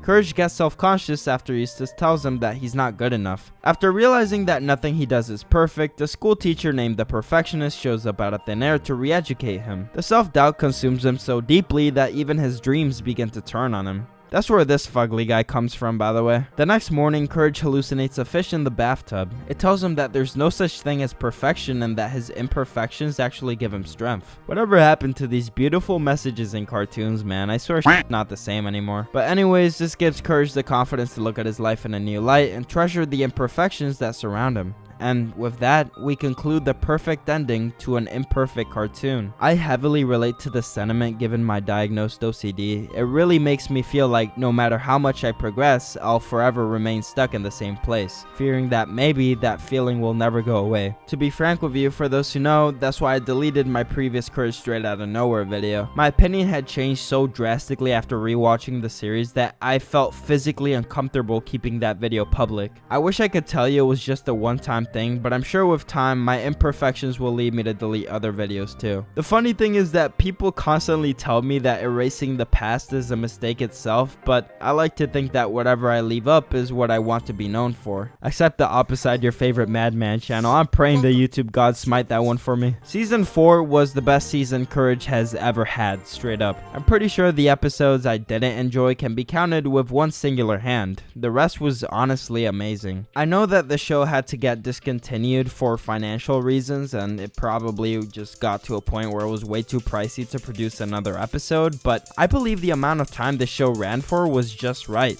especially for how repetitive the show gets at times. With all that being said, let's move on to the final ranking.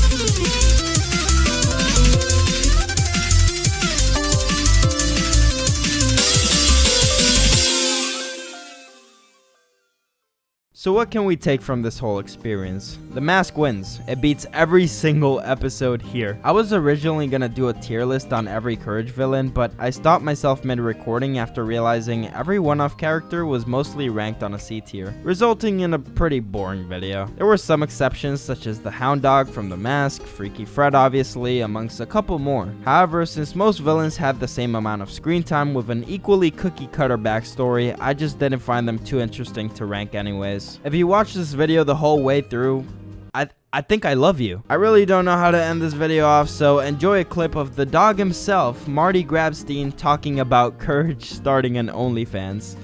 Roll the clip. When they say an adult courage, what are they meaning like an adult courage? Like a real horror kind of courage, you know? Like that's what you mean by adult rated. What did you think? Like a Courage OnlyFans or something? Yeah. That sort of thing. A little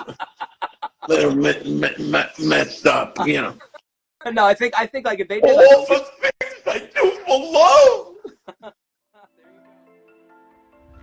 Alright, so I wanted to finish this video off with something a little more conclusive, because despite how great Marty Grabstein talking about Courage OnlyFans is, I felt like it didn't, you know, kind of like tie in together this whole nearly 3-hour fucking cinematic production that we just accomplished here. This little guy has been the subject of me and my editor's life for 3 months now. It's been a lot of hard work, and I know I spoke briefly on it earlier, but I just wanted to reiterate that it took a lot for this video, and I'm so grateful that you made it the whole way through. With that being said, this video was not cheap to produce at all. I mean, I definitely went in the red for this, and I'm happy I did. I loved the end product. This video turned out exactly how I wanted it to, you know? And so that's why I'm promoting my new Patreon. If you are interested in supporting my channel at all to see big video essays like these on various topics that, you know, I find interesting, and hopefully you do too. Obviously, don't feel obligated to do this. I'm sure you don't. It would just be a nice way to support me if you actually do enjoy what I do and you would love to see more of it. Now, even if you don't subscribe to my Patreon, I'm still eternally grateful for you dedicating me all of this time, and I hope that I could have provided you the value that you were hoping for when you initially clicked on this video. I'm out here in a public park I've never been in before, just celebrating with my little Courage cake, and all the cars passing by are just looking at me with this like cake all alone, talking to a camera. It's probably really sad from their perspective, but hey, the video's finally freaking over, and I'm currently working on my next big script as we speak.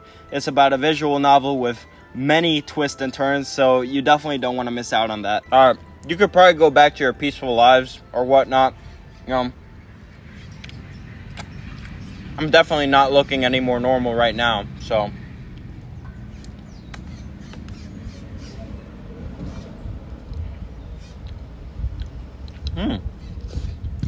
it's pretty good. This is a monkey bone reference, by the way.